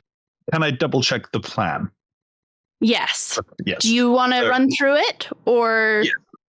I'll have Dervish kind of run through it just so we double check. So Luka and Hallie heading into the soothing parlor. Are we both heading in as customers, or am I trying to be sneaky? I mean, I feel like that's kind of up to you. Yeah. I mean, Hallie is feeling a slight bit of appeal towards getting soothed a little bit right now. Yeah, and Kalcifer would make the suggestion. He's like, why don't you both go in as customers? You can always, it's an easier way to get in with that many people about. And then me and Marelyn are going to head to the show early, around the same time, and get a little tour of the place so we can find some entrances into the building next door.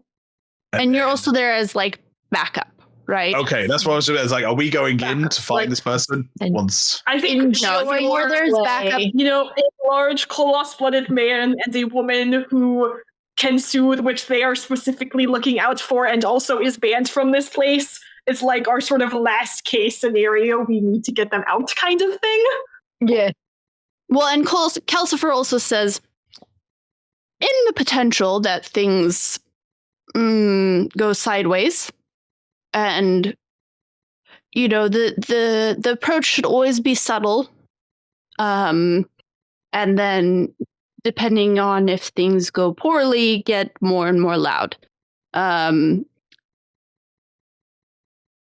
If it so happens that our smoker ends up leaving the building, that is when you and Marelyn can confront them and head off. And while we're in there, we're trying to arrange a conversation with this person and find an opportunity to swipe the earrings. Yes, I just need the earrings. All right, then. Cool. Simple. And then Mirabelle's role is just Simple doesn't necessarily. I will be looking, she says, I will be looking for the smoker. And I'm assuming Ghost is there to keep an eye and an ear on what all is happening, in case something goes wrong and we either need to call you two for backup or, me for backup. Ben, the player, is like, how will she communicate like that to us? I'm worried. Like, once she finds it, how will she communicate it? Maybe by shooting someone. Yeah. Actually, just say so when you find them, Mirabelle, how will you communicate it to the other two? If you find them. She says, perhaps the simplest way I think it will depend on directionality. Okay. And she kind of glances at Kalcifer and then looks to you guys and says, I think if the person, this Clarice, stays in the soothing parlor, that I will get in contact with them either directly or send Ghost to deliver her location, or I will contact you and Marelyn to circle around and gather it up. Excellent. Cool. Sounds like a plan. Okay. And Kalcifer says, any other questions, any other preparations that we should make? Anything else I should know, be aware of? Oh, and it would be better if they don't end up dead. Okay, that was, okay. I'm going to take a gun. But okay, I'll keep that in mind. Yes. I mean, our thing of, we try to do the right thing rather than the wrong thing. Generally, killing people is the wrong thing. Yeah. Generally. And he kind of looks at Mirabelle. Oh. And Hallie is going to kind of pull her hair back just to kind of change her silhouette a little bit. But just a tight braid down the back, keep it out of the way. Seemed like a good idea. And he says, everyone on the same page? Yep. All right, then let's hop to it. All right. On the way out, Hallie is going to very quietly murmur to Ghost, watch your back with her. She's more dangerous than she looks. And then keep going. Ghost just kind of looks over at Hallie and nods. Next. Hallie is trying to show concern while also respecting Ghost's autonomy. It's a difficult thing to do. Yeah, it's like, must protect child, but also if you try too hard to protect child, it gets worse. Does anyone have anything they want to do between now and the heist? So while we are traveling, I assume that Hallie and Luka will wind up splitting off by themselves together. And while they're doing that, Hallie will just kind of quietly say, Luka, on the off chance that you have any particular theories as to what snapped me, I would appreciate it if you kept them to yourself. Because of course, of all of the crew, Luka is the one who is most likely to be able to put those pieces together. Yeah. And she's just like, She doesn't want Royce to know that he snapped her. Right. Yeah. Can I roll something to see if Luka does put that together or not? Probably be a wits, Yeah. right? That sounds like a good switch roll. Okay. Maybe with a bit of a bonus just from the fact that he has been the one who has most seen what's going on with Hallie. I don't know. So an extra die for circumstance. Mm-hmm. I also have a trait that's like recognizing or tracing social connections. I Yeah. Yeah, that would be one of those. like Yeah. Uh, So I have 4 plus my trait plus the circumstance. So 6. And Hallie, what would you put the challenge at? Honestly don't know. I mean, I don't know that it would be that difficult for at least Like not for Luka. Well, but he gets the extra die based on the circumstance Yeah. of knowing well, right? Yeah. So Right. like I'd say 2 or 3, right? Like yeah. Seems like it's about in the right zone. Should I do 2 or 3? And we'll go with a 3, give you a little bit of a challenge. Maybe how to get off scot-free here. Yeah. Oh. 2, but 3 nudges. You want to burn them bumping this.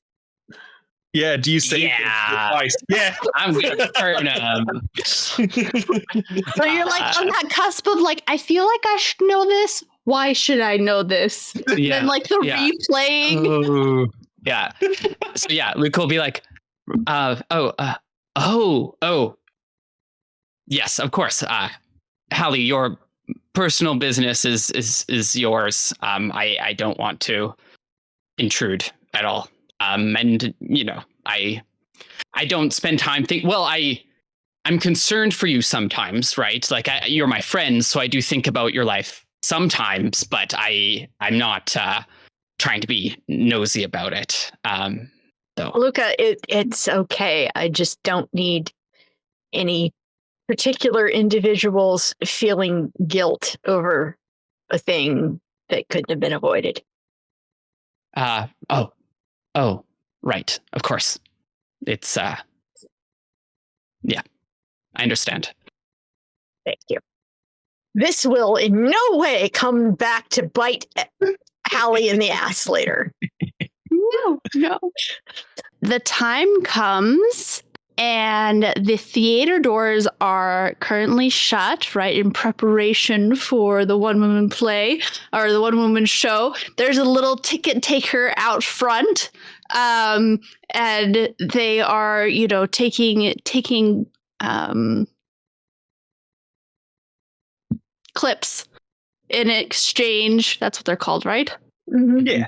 Yeah. Yeah, okay. Clips in exchange for tickets. And the tickets are really just like little pieces of paper that have like scrawled on them, you know, like one woman show kind of deal.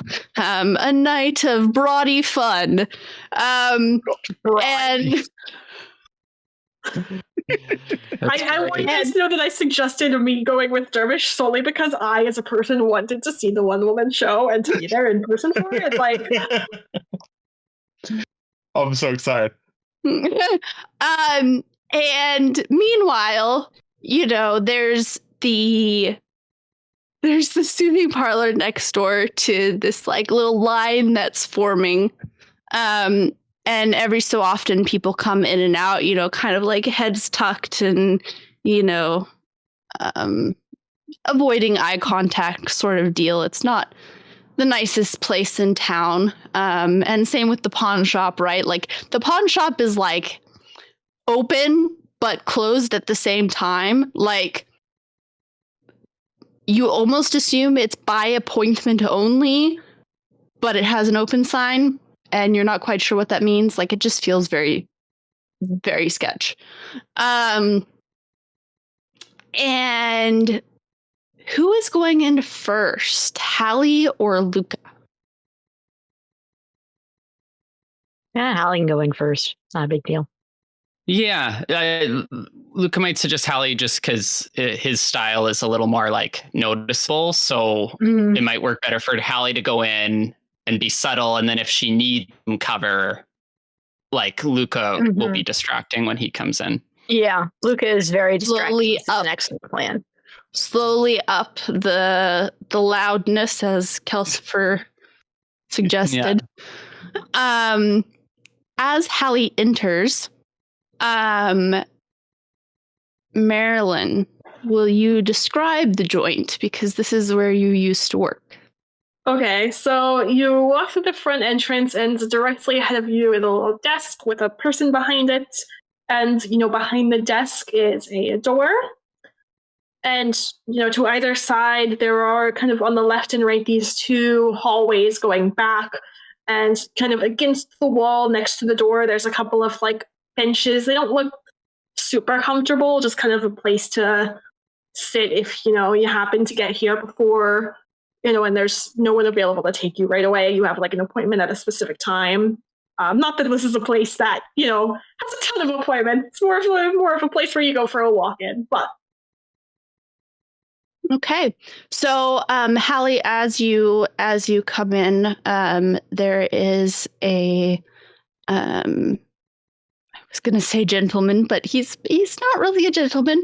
A man at the front desk, and he's kind of leaning like this on the desk. He doesn't have a chair behind the counter. He's just kind of using the desk to support his weight as much as possible. And he looks at you and he says, "Oh, hi.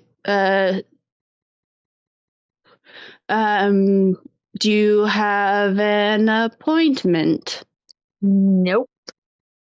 I'm assuming you're here for a session. Yep. Okay. Take a seat. It'll be she looks down at some papers. I don't know. 5 minutes. All right. And Hallie will sit down where indicated. And he just keeps standing there. Every once in a while, he shifts legs. He's kind of doing this little flamingo dance. That's not, he looks very uncomfortable. Hallie, roll me a spirits roll. Spirit. Difficulty? 5. Oh my. We're starting high. As time progresses, it'll slowly get lower. Okay. Oh, there's a nope. Okay. Is there anything specific that you're looking for? Or are you just sitting there, I mean, it would be kind of suspicious if I started wandering back before I was allowed to. So, Okay. I mean, yeah, but gazing around or anything. Yeah, I mean, she is quietly casing the joint. Okay. Like you do. On top of that, will you also roll me a physique? Okay. This is looking for things, so whatever you would add to that.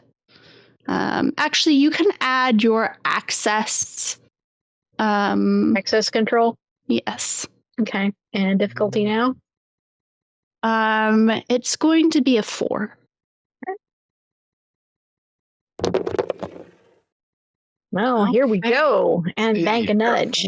And a nudge. So you notice that, right, there's the hallway that goes back between these doors on either side. You notice that toward the bottom, so right behind the front desk, right on either side of this door, you can kind of notice where the woodwork is a little bit off. It's just when you naturally lay panels, right, seams happen in a certain place, and these aren't happening in those places. Additionally, on the side toward the pawn shop, you notice that there's a similar oddness, but closer to the top of the wall. Not quite to the ceiling, but so these are potential doors. Hands down. These are doors. Yeah, doors are hiding spots. Mm-hmm. Interesting. Okay. And about 5 minutes or so passes, and a woman comes out with, one of her previous clients, and they're kind of a scraggly looking older lady. And, they go off through the front door. And the receptionist, he kind of waves to you and points to her and says, she'll take care of you. All right. And so Hallie will stand up and go. And he switches legs again. Mm-hmm. And the woman leads you back to one of kind of like little stalls. It's more of like the walls aren't like super thick, right? Like just to call it a room would be like overcompensating for what it actually is, but there is enough that it feels like privacy and like, that you could talk in a quiet voice and that it wouldn't be super heard, right? Which she does. She has you sit down in a chair that's in there, and it is a more comfortable looking chair, as far as like as comfortable as this can get, right? Like they aren't. I think the words were, what did you say? It's not like nice. It's acceptable. It's not nice. What was that? I said it's like clean but dilapidated, I think was the phrasing. Yeah, or clean but not nice. Yeah, a bit shabby. Yeah, it's shabby. Like the chair has a hole in like the corner of the cushion. But your chair does have a cushion, whereas hers does not. And she sits down on, the edge of her chair, and she says, in this soft voice, so what emotion would you like me to focus on soothing today? What do you got for heartbreak? Well, might as well get something out of it, right? Yeah. She says longing, grief, love. Yeah, those all sound good, though. Maybe ease up a little bit on the love. Just, hit the pain. All right.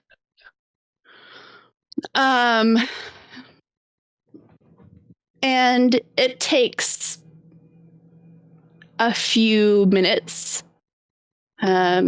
before you feel anything. Like at first you are like, okay, is she just like a hack? Like that kind of thing. Like, are they just running a scam here? But then like slowly you feel your emotions like bringing down, and like the gentle absence of those feelings, and it's an emptiness rather than like a new pleasant feeling, right? Like it's not like the happiness or the joy or like anything comes rushing in. It's just like it slowly becomes quiet. They're not fighting for your attention. Okay. And I will kind of examine the inside of the room. Okay. Well, so what else are you going to do? Sure. Roll for me another physique roll. Plus the access control again, or not? Yeah, this one's going to be at 5. This one's going to be harder to... All right, well, this will be fun. Nope. But I get to bank another nudge. Mm-hmm. All right. Yeah, you're kind of... As your emotions subside, that sense of relief doesn't bring like a sharpness to your awareness. It kind of just brings like you feel tired. Like you're beginning to realize kind of like that toll that's taking on your body. Well, Yeah, thoughts in the back head. Maybe I should actually try and get a good night's sleep tonight. And she's also got an ear open. She is listening for the commotion that Luka will make when he gets there, because you know there will be a commotion. And speaking of commotion, Luka. So Dervish and Marelyn are already next door. Mm-hmm. Well, they're standing outside. In line. Yeah. Okay. And sorry, remind me, this person doesn't work there. We're looking for another customer, potentially. Yeah, client. Okay. Yeah. So Luka will get his squint and his like limp going, and he'll go in to the building and kind of like bluster over to the front desk and say, I would like an appointment at your establishment, sir. And he looks up and he says, for when? As soon as possible. Oh. I'm having a crisis, as you can tell. Okay. And he just says, just have a seat. Are you taking a tone with me?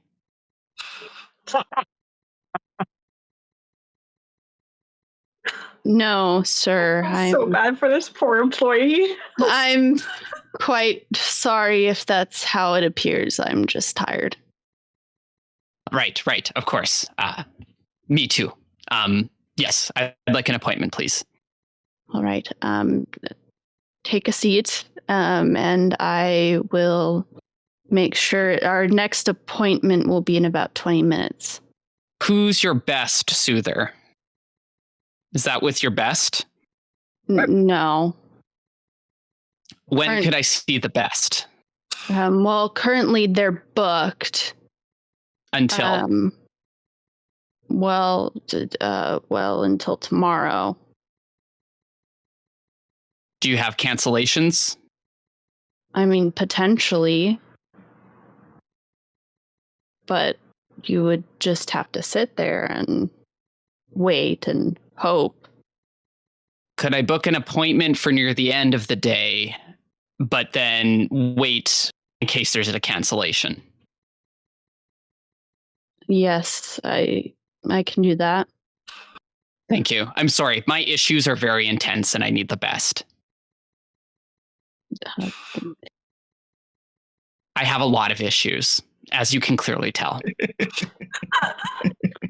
And you're sure you want to... okay. Yes. Go ahead and have a seat. Can I get you anything while you're waiting? Do you have the broadsheets? I can have someone get them for you. That's it. Thank you. All right. Imagining this dude like popping gum as he goes, like, whatever. And he, gets some ink and scrawls something on his like little stack of sheets of paper. Like they don't even have a binder for this. Like this is just like sheafs of paper that are just like he's stacked them neatly and off to the side. Yeah. And as he's turning around, as an afterthought, Luka will like turn around and come back, and he'll say, "Sorry, I hope this isn't. You don't know if my wife is a client here, do you?" Your wife? I just don't want to run into her, and I don't think she goes to these places. She'd kill me if she knew I was going here. But well, we don't tend. Sorry, did I say wife? Yes. I meant ex-wife. I'm going through a crisis. I'm sorry. And can he give kind of the general description that they got of... did we get a description of what's her name? The person we're looking for besides the earrings? No. No. You do know what her earrings look like.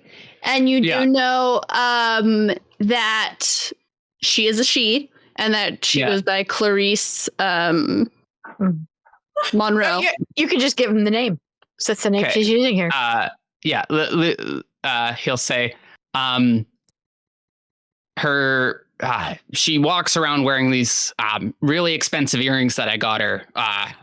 The red ones in the gems. You've never seen her, have you? Really expensive earrings? No, most of our clientele don't wear really expensive earrings. Yeah, perfect. Awesome. Okay. I'm going to go sit and read the broadsheet. Okay. I'll get that for you. Please relax. And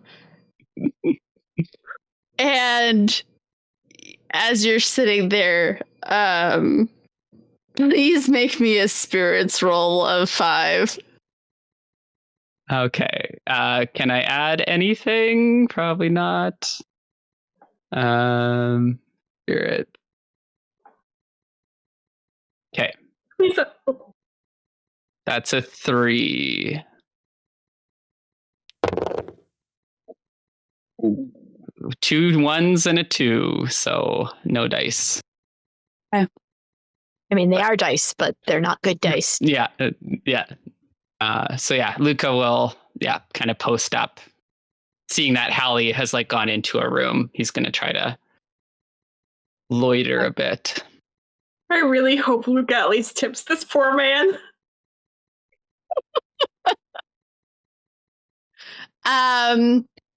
So the receptionist, opens the door that's behind him and goes in there and closes it, and is gone for like a minute. So you have a minute's worth where I'm alone. Or where you perceive to be alone. Yeah. Where I perceive that I'm alone. Does he have like an appointment sheet that I saw him looking at when he was trying to fit me in? Can I try to scan it quick and just see if I see the name on it? Can. So you read through the names very quickly. They don't have many appointments, so it's quick to get through the names. And there is indeed the name of Clarice Monroe. It's actually M.S. Monroe on the sheet. M.S. Monroe? Ms. Monroe? Oh, yeah. Okay. When is her appointment from now? Is it like... it's in about 45 minutes. Oh, okay. 45 minutes.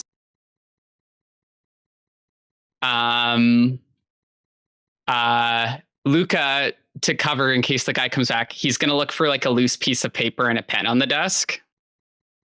And the guy just, as he comes out the door, he's like, "Oh, what are you sorry. doing? I'm going to leave you a note. Where are you going?" I'm going to go across the street and grab a beer. But I'm going to come back, so hold my appointment. But what if there's a cancellation? I don't know. I won't be long. I drink fast. Okay, can you get your own broadsheet? Sure, whatever. Sorry, here. Just, and he takes out some money and he throws it and he says, just if there is a cancellation and I'm not back, please hold it for me. And he puts the money down. How much money do you put down? Like, is it as much as a session? Is it more than a session? Is it less than a session? So he's like, this is for the session, and then plus a generous tip on top of that for the. He's like, this is my down payment on the session, and this is for the convenience of holding my spot. He looks at the money and says, all right. Go enjoy your beer, I guess. And then Luka's going to go out and he's going to try to find Dervish and Marelyn if they're still around, just to try to loop them in about the timeline of when this person is going to get there. They're standing in line. They've got their ticket, and the doors are starting to prepare to, open. I love how there's actually a line for this. Yeah, it's by line. I mean, like there's like 4 other people. Mm-hmm. Like, I have a question. Is there other Kolos-blooded people in the line? Yes, there are 2. Like half of the other people who have come to see this. The other 2, other than the Kolos blooded, appear to be people who they frequent the theater. This is like, and yeah, this is their local theater, and they come here for whatever's playing. So nice. Yeah. Okay, so Luka, you go out to speak to Dervish and Marelyn. And I'll And Dervish and Marelyn, are you together in this, or are you guys staying more separate?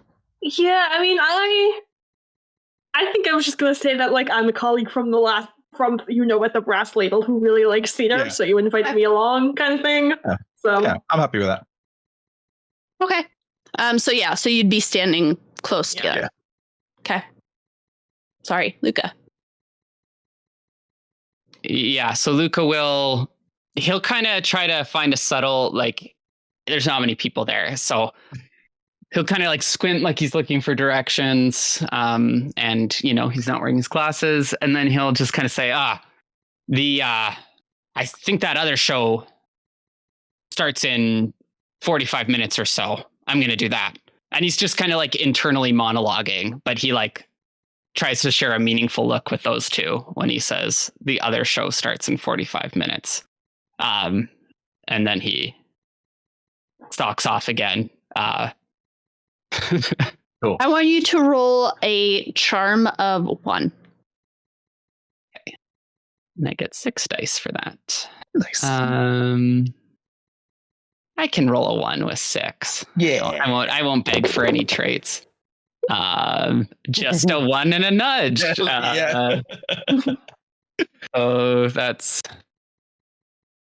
I've only spent nudges this time, so. That's 1 nudge. So yeah, and then. Okay. Successfully communicate this to us. So you hear what he says. Yes. Mm-hmm. Yeah. Cool. So whether or not you feel like you'd be able to interpret that is up to you. But you are aware of the outfit that he was in, and Yeah. Yeah. I feel like Marelyn would get it, right? yeah. Yeah.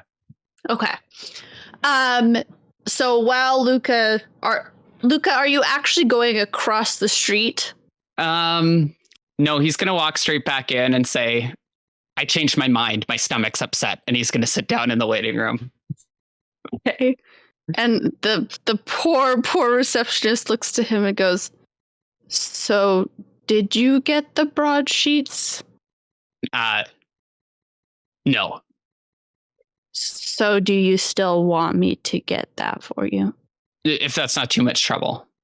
Okay. Would you like something else to drink? Perhaps some soothing tea.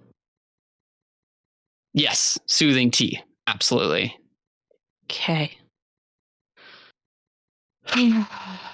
And he, turns back and opens the door and shuts it again as he goes back into like the, staff waiting or staff break room. Hallie, when you're starting to feel soothed and, about 10 minutes, 15 minutes into your appointment, your session, after you've heard Luka bustle in and out, your soother asks, would you like anything to drink? Well, I think I had more than enough to drink yesterday. Oh, I was meaning more like tea. No, thank you. Okay. Allie's like, I don't know what they put in the tea here. I don't trust. And she nods, and just simply continues to soothe you. Meanwhile, outside, the doors open for the one-woman show. And you enter this theater, which is really more of like, like you enter what used to be probably another shop or something, that they've kind of like stuck a ticket booth on the outside of, and they've put a stage in the back and a bunch of like mismatched chairs, set up all in lines. Now, what I want to know is, did Marelyn share her insight about this being burlesque with Dervish, or is he just going to see it come out of left field? She would absolutely not have told him.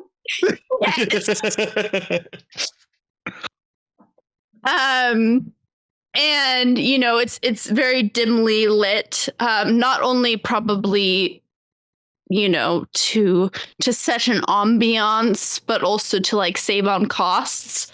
And people kind of shuffle to their seats, and there are far more seats than there are people. Yeah. Where do you two sit?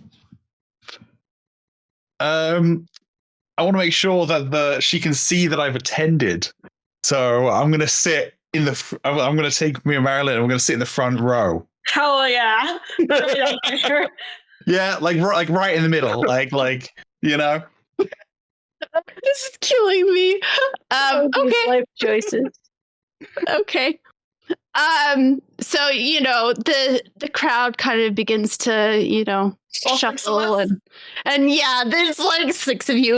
Maybe like a couple more file in later, and like 8 is a sizable number, like for this sort of production. Yeah. And I would say it maintains it's about like half are Colas blooded and half are other like theater goings and probably one like odd looking fellow in the back.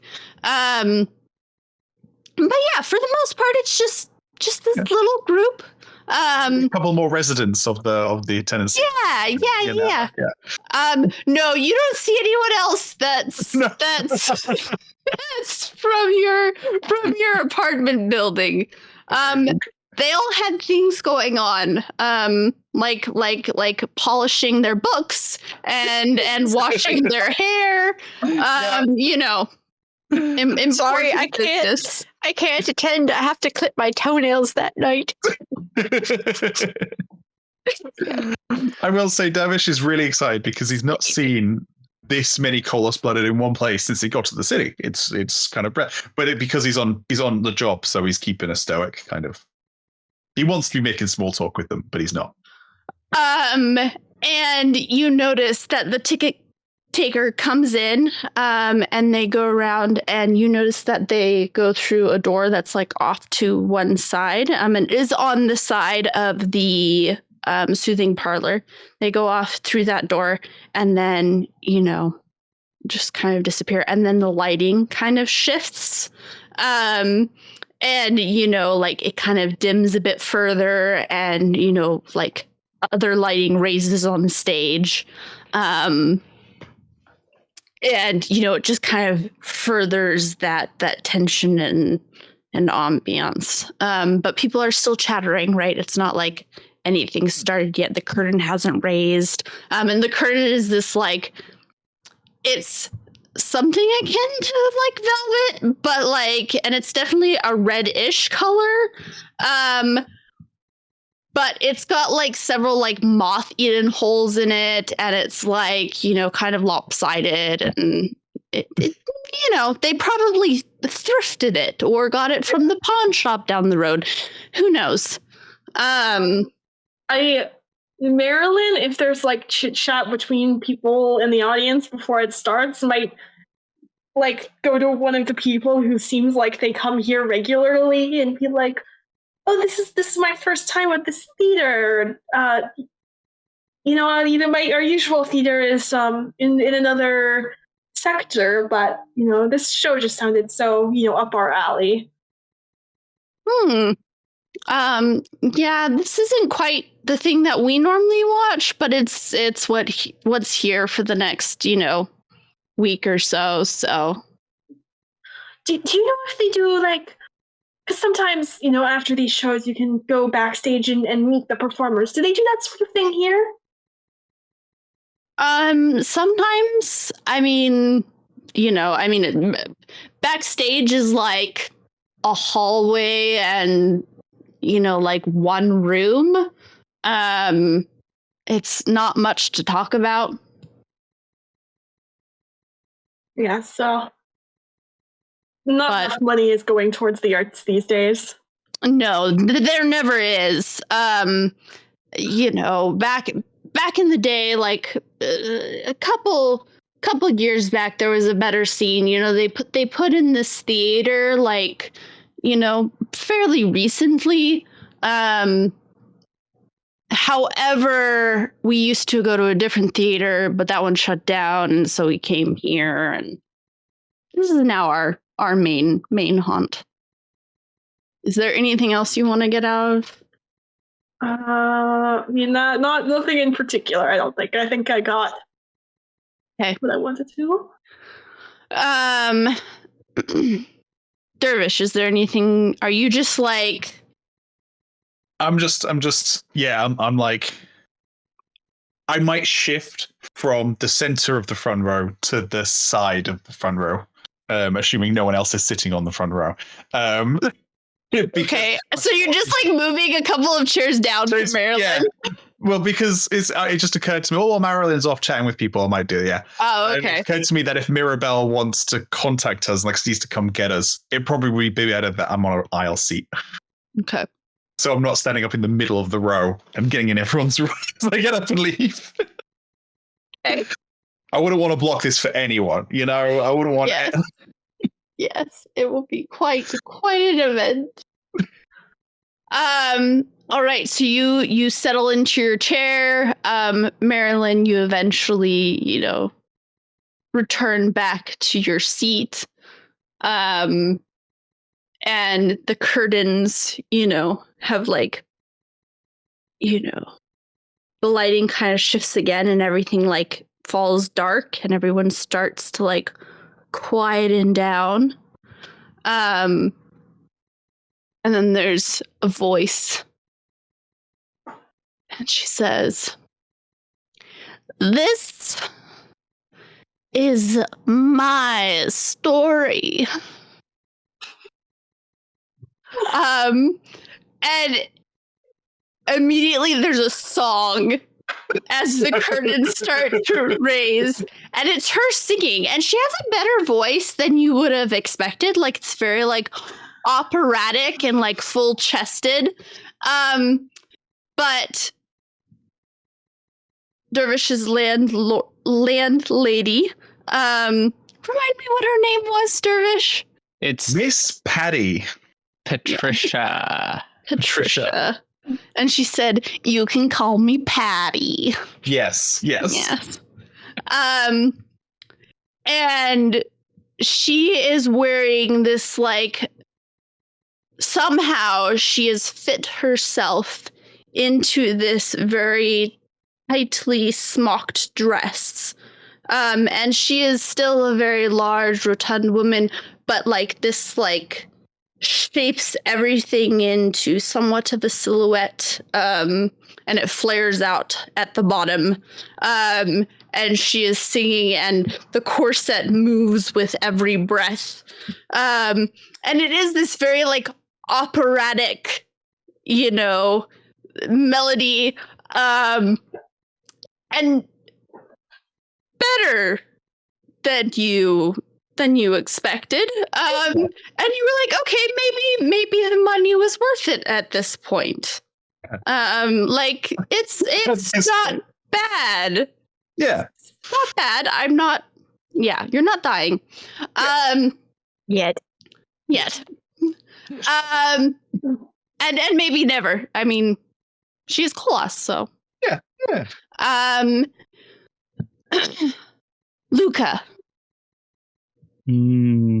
Yes. The poor receptionist comes back, and has a hot cup of tea in his hands, and he holds it out to you. What kind of tea is this? What kind would you like? I just want to know what's in it. I have allergies.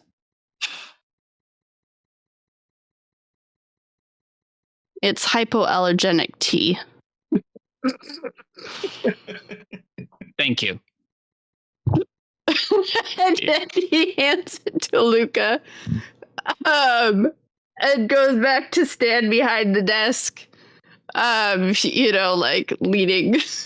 No matter what kind of tea you would have said you wanted, you would have said that was it. Yeah. The guy is just like, he's starting to catch on to whatever is going on with, this needy fellow. And he's trying to get a step ahead of it. So he can stand there and not move so much. So Luka, we'll start reading his broadsheet. Mm-hmm. Oh, he hasn't brought you the broadsheet yet. He just brought you the tea. Oh, okay. Yeah. Can Luka, like, sniff the tea and try to determine what kind it is? Sure. Roll me a wits of 4. Ooh. Luka's has the socialite trait. He's been to a lot of tea parties. Can I add a dice for that? Sure. Oh. Okay, so that's 5 dice. And what's the difficulty? 4. Okay. 2 5s and a 9. You deduce that this is some sort of, like, peppermint, but, like, a very mild peppermint, or it's, like, mixed with something. You're not quite certain. If it's mixed with something, you've never had it before. But the strongest note is peppermint. Okay. He'll start drinking the tea. Okay. Hopefully they didn't put anything in it. It is like it's rather okay tasting. Like, you think the leaves are probably a little old, like they're not fresh leaves. But it's fine. It's acceptable. Hallie, your session continues. Mm-hmm. Roll me another physique roll. Okay. This one will be 3. And is this again with the access control die, or No, this is something okay. else. So you said the difficulty was 3. 3. All right.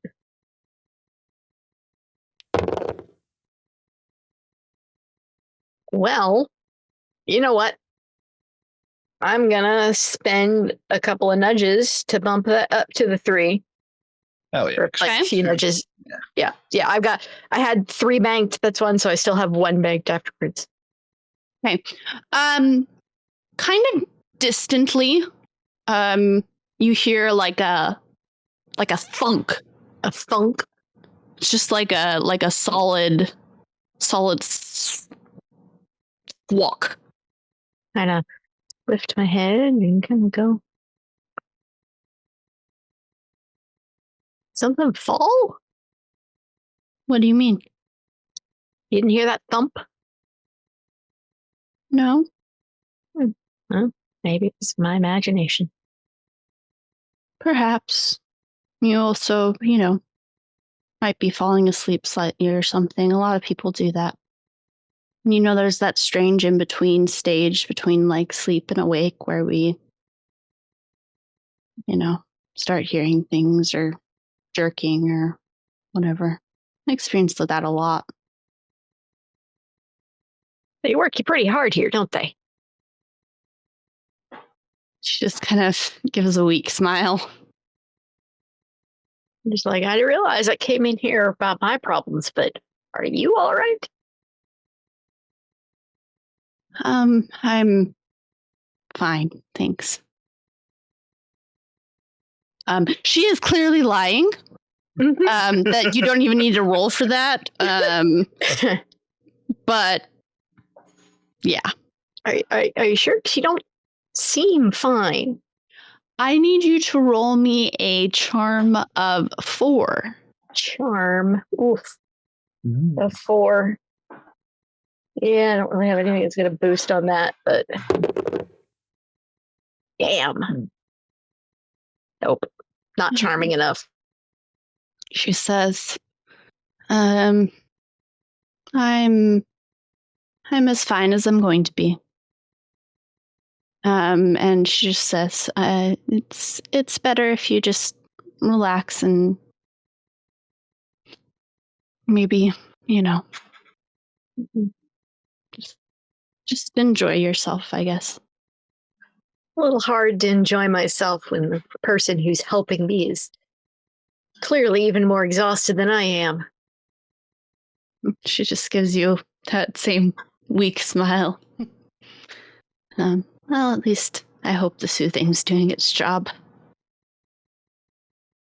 And Hallie will look at her and say, if you need anything, you find your belly going hungry or anything like that, you take yourself over to the brass ladle. It'll give you a meal, no questions asked.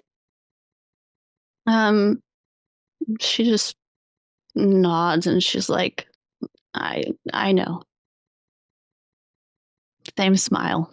Mm-hmm. The one-woman show Yes. Yes. continues brilliantly. It goes from singing to this monologue about this little Kolos-blooded girl who grew up,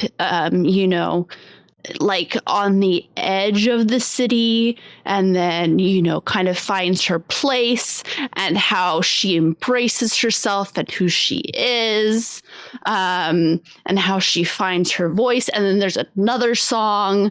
And like, it's just, it's decently written. It's decently written. And this little girl becomes an entrepreneur, and it's quite wonderful. But like, when the girl starts hitting about her, like, coming of age and embracing herself more, right? Like, Miss Patty, Patricia lets her, like, her hand goes to her hip. And like, she does like this little like thing. And like there must be like a little fastener there or something, like under like the like little corset part. And the skirt comes loose and like whips to the side. And you're not even sure how she got like that quick or dexterous.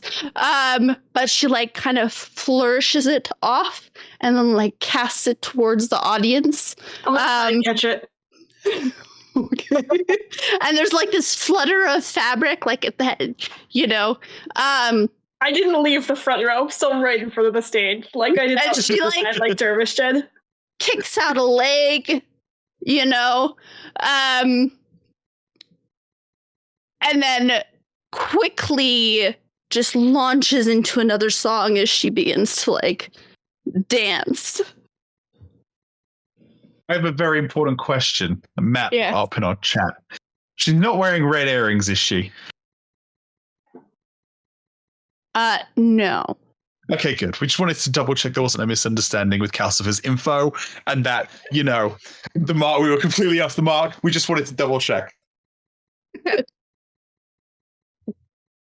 No. Dervish is still enjoying himself. He's like, okay, wasn't expecting this. This is, you know, I guess a turn. Okay. Okay. I'm just sitting here wondering, is she wearing fishnets? She's making me think far too hard about this. I would say no. She's not wearing fishnets.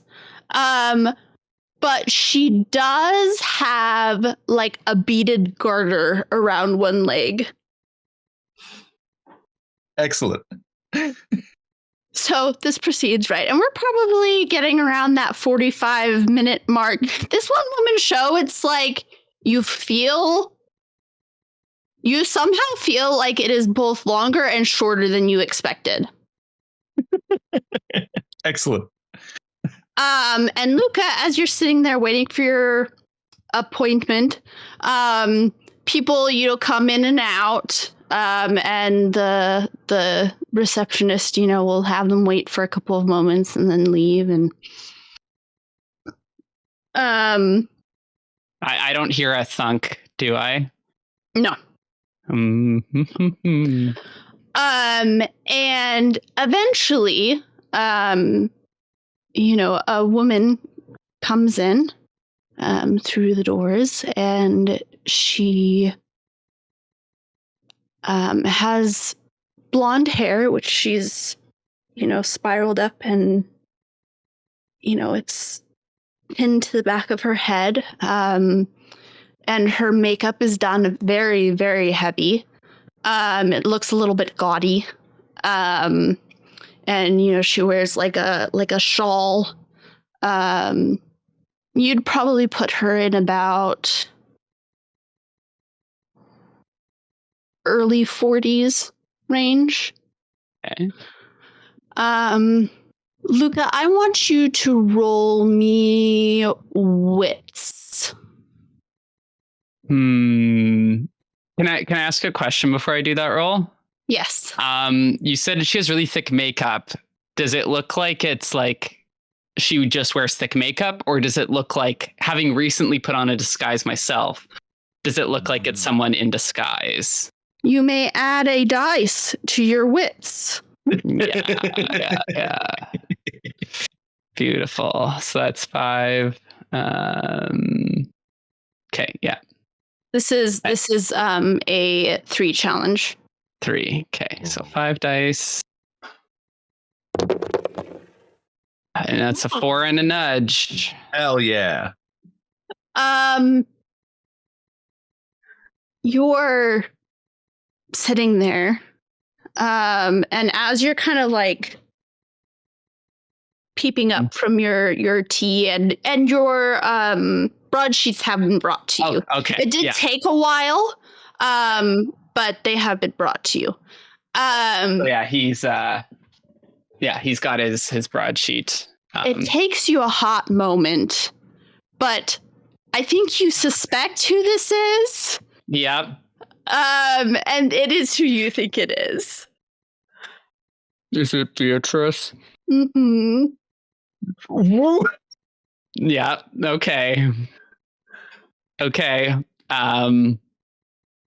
Yeah. So Luka's got like his broadsheet. That's the best. Like he's doing like the, you know,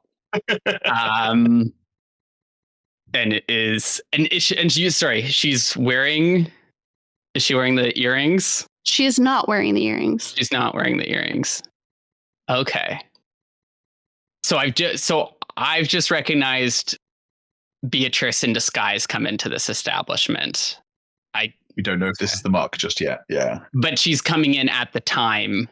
Yeah. It's probably her. Yeah. Now, Beatrice just happens to be here where we're meant to rob some unrelated woman that we've never met before. Okay. Luka's gonna watch what happens. Try to keep it low. And she goes up to the desk and she smiles and she says, "Oh, hi. I'm here for my standing appointment. Could you please make sure that she's ready for me? And could I get a cup of tea? You know what I like." And she kind of gives him a smile. And he doesn't react any more than he reacted to Luka and just sighs and says, "Yes, take a seat. She'll be with you in a minute, and I'll get your tea prepared." And Clarice comes and sits down, and she sits like... Did she mention her name to him at all? No. So, like, I'm still going off of... Okay, Mm-hmm. Yeah. But clearly he knows who she is, and she goes and she sits at like the edge of her seat and just sits there. Luka. Mm-hmm. I need a charm from you to maintain your disguise. You will get a extra die for circumstance and an extra die for the makeup that you've done. Okay. So that's a total 8. And is this a challenge or contest? It is a contest. Okay. So then would I roll first to set the difficulty and then she sees if she can see through it? Yes. Yes. Okay, so I have 8 dice. So that's 8 dice. And we're going to roll 5s and another nudge. Okay. I'm going to use that nudge in case she also gets a 5 to like make it like a 5 harder. Like a 5 okay. Plus Natasha. I'm having all kinds of realizations. Officially speaking, like as far as society is concerned, are Beatrice and Rafe still? Well, they're engaged. Yes. Yeah. And that's still. And that I don't. They're very much engaged. Like probably wedding planning at this point. But you know, you just banged her fiance yesterday. That's what I thought. Oh boy. Okay. Okay. Mm-hmm. I mean that's some delicious vengeance right there. Is it vengeance? Oh. I don't know what it is. I don't know. That's revenge for all the things she's done to us, guys. Clearly. Yeah. For stealing Rafe. Yeah. So she would be rolling physique. Yeah. Okay.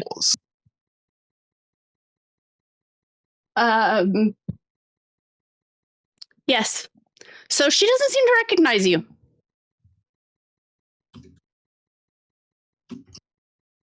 Luka will. Does she have like a purse or a bag or anything? No, as far as you can tell, like she just has her shawl, and it's like tied around her. Oh, she is carrying a book. Carrying a book. What book? Can I try to It's just open in her lap. Oh, yes, you may roll a physique. And you may add 1 dice.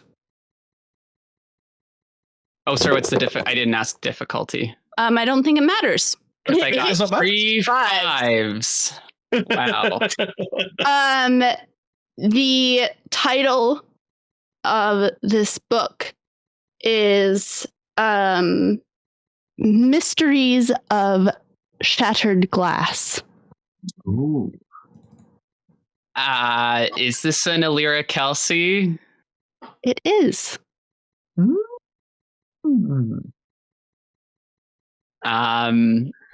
Sorry, but it's not the new one that I was sent to, because I wouldn't know the title of the new one because I was okay, it's not the new one. Mysteries and Shattered Glass. Luka will just say I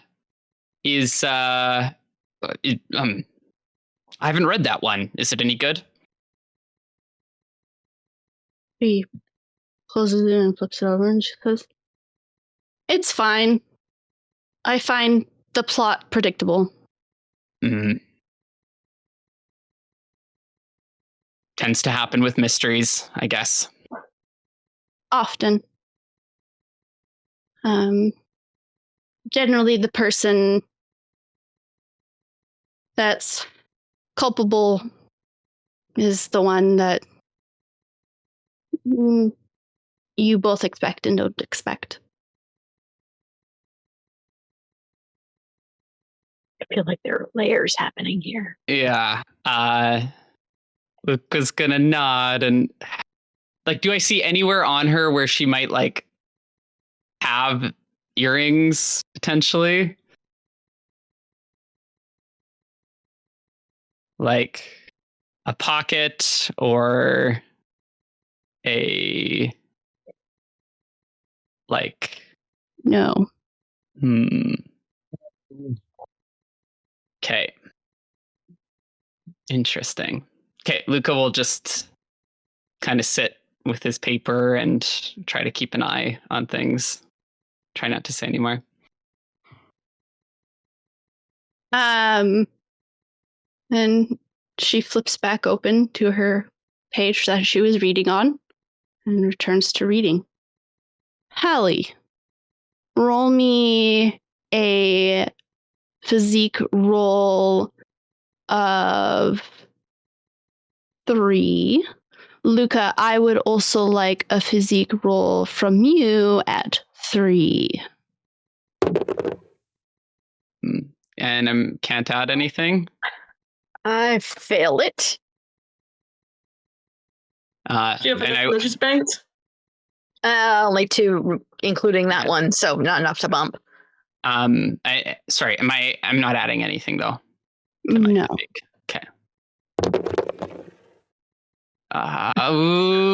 I do have 3 nudges banked, and I rolled 2s. I'd do it. I think we need. Yeah, I'm gonna do it. This is a once in a lifetime roll on that 2 physique. You better That's something. my physique. I've gotten 2 decent physique rolls. Luka, you begin to feel nauseated. Oh no! It's this freaking. On the bright side, Hallie didn't have an ET. Unless it's what is it? I begin to feel nauseous. Okay. Are you? Is it hot in here? No. Ooh. I think I need some air. I'm just gonna step out for a second. Just looks after him and shrugs. It's Beatrice in a nutshell right there. Yeah. I'm gonna try to go outside and see what happens. Go outside. And I'm feeling just a little nauseous. Still feeling a little nauseous, yeah. You begin wondering if your nerves or conscience is getting to you. Okay, I then will. If I think it's just like my emotions, I'm going to take a couple deep breaths and I'm going to just go back in and sit down and pick up my paper again. Before you do that, roll wits. Wits 4? Yes. So difficulty? 4. Oh. Can I add anything? Probably not. Not that I know of. Okay. Roll.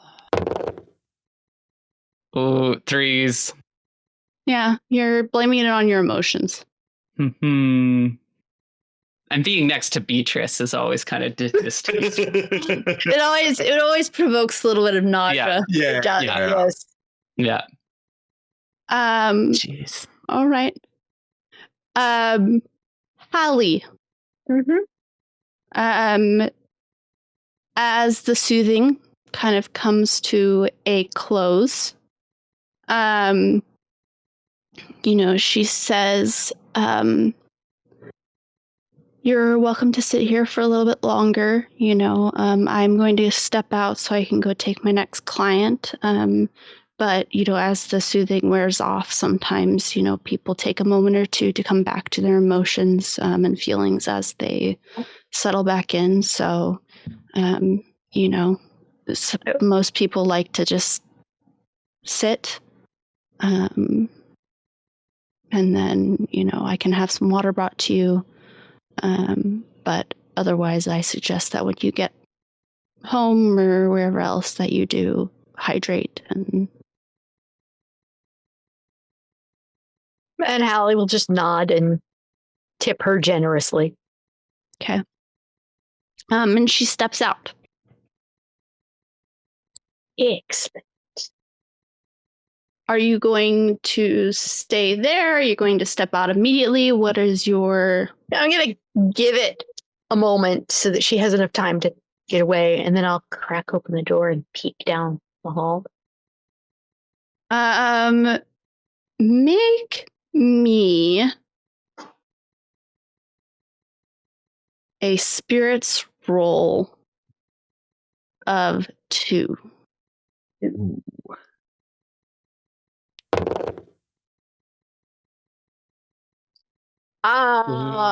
No. All right. That's a 0. Yeah. I have 4 nudges banked. Nothing. It was nothing. I'm going to have you make a contested physique roll. I'll roll. Okay. What contest is this? It's a physique roll. No, I know, I get it. I'm just like, oh, yes. what, We'll like, narrate it. The mechanics. I'm like, what? Yeah. We'll narrate it based on what falls out here. Yeah, it could be like... The question is, am I trying to be unseen, or is someone else trying to be unseen? Yeah. Because if it's me, I've got that petite feature that might give me an extra die. It's not you. Okay.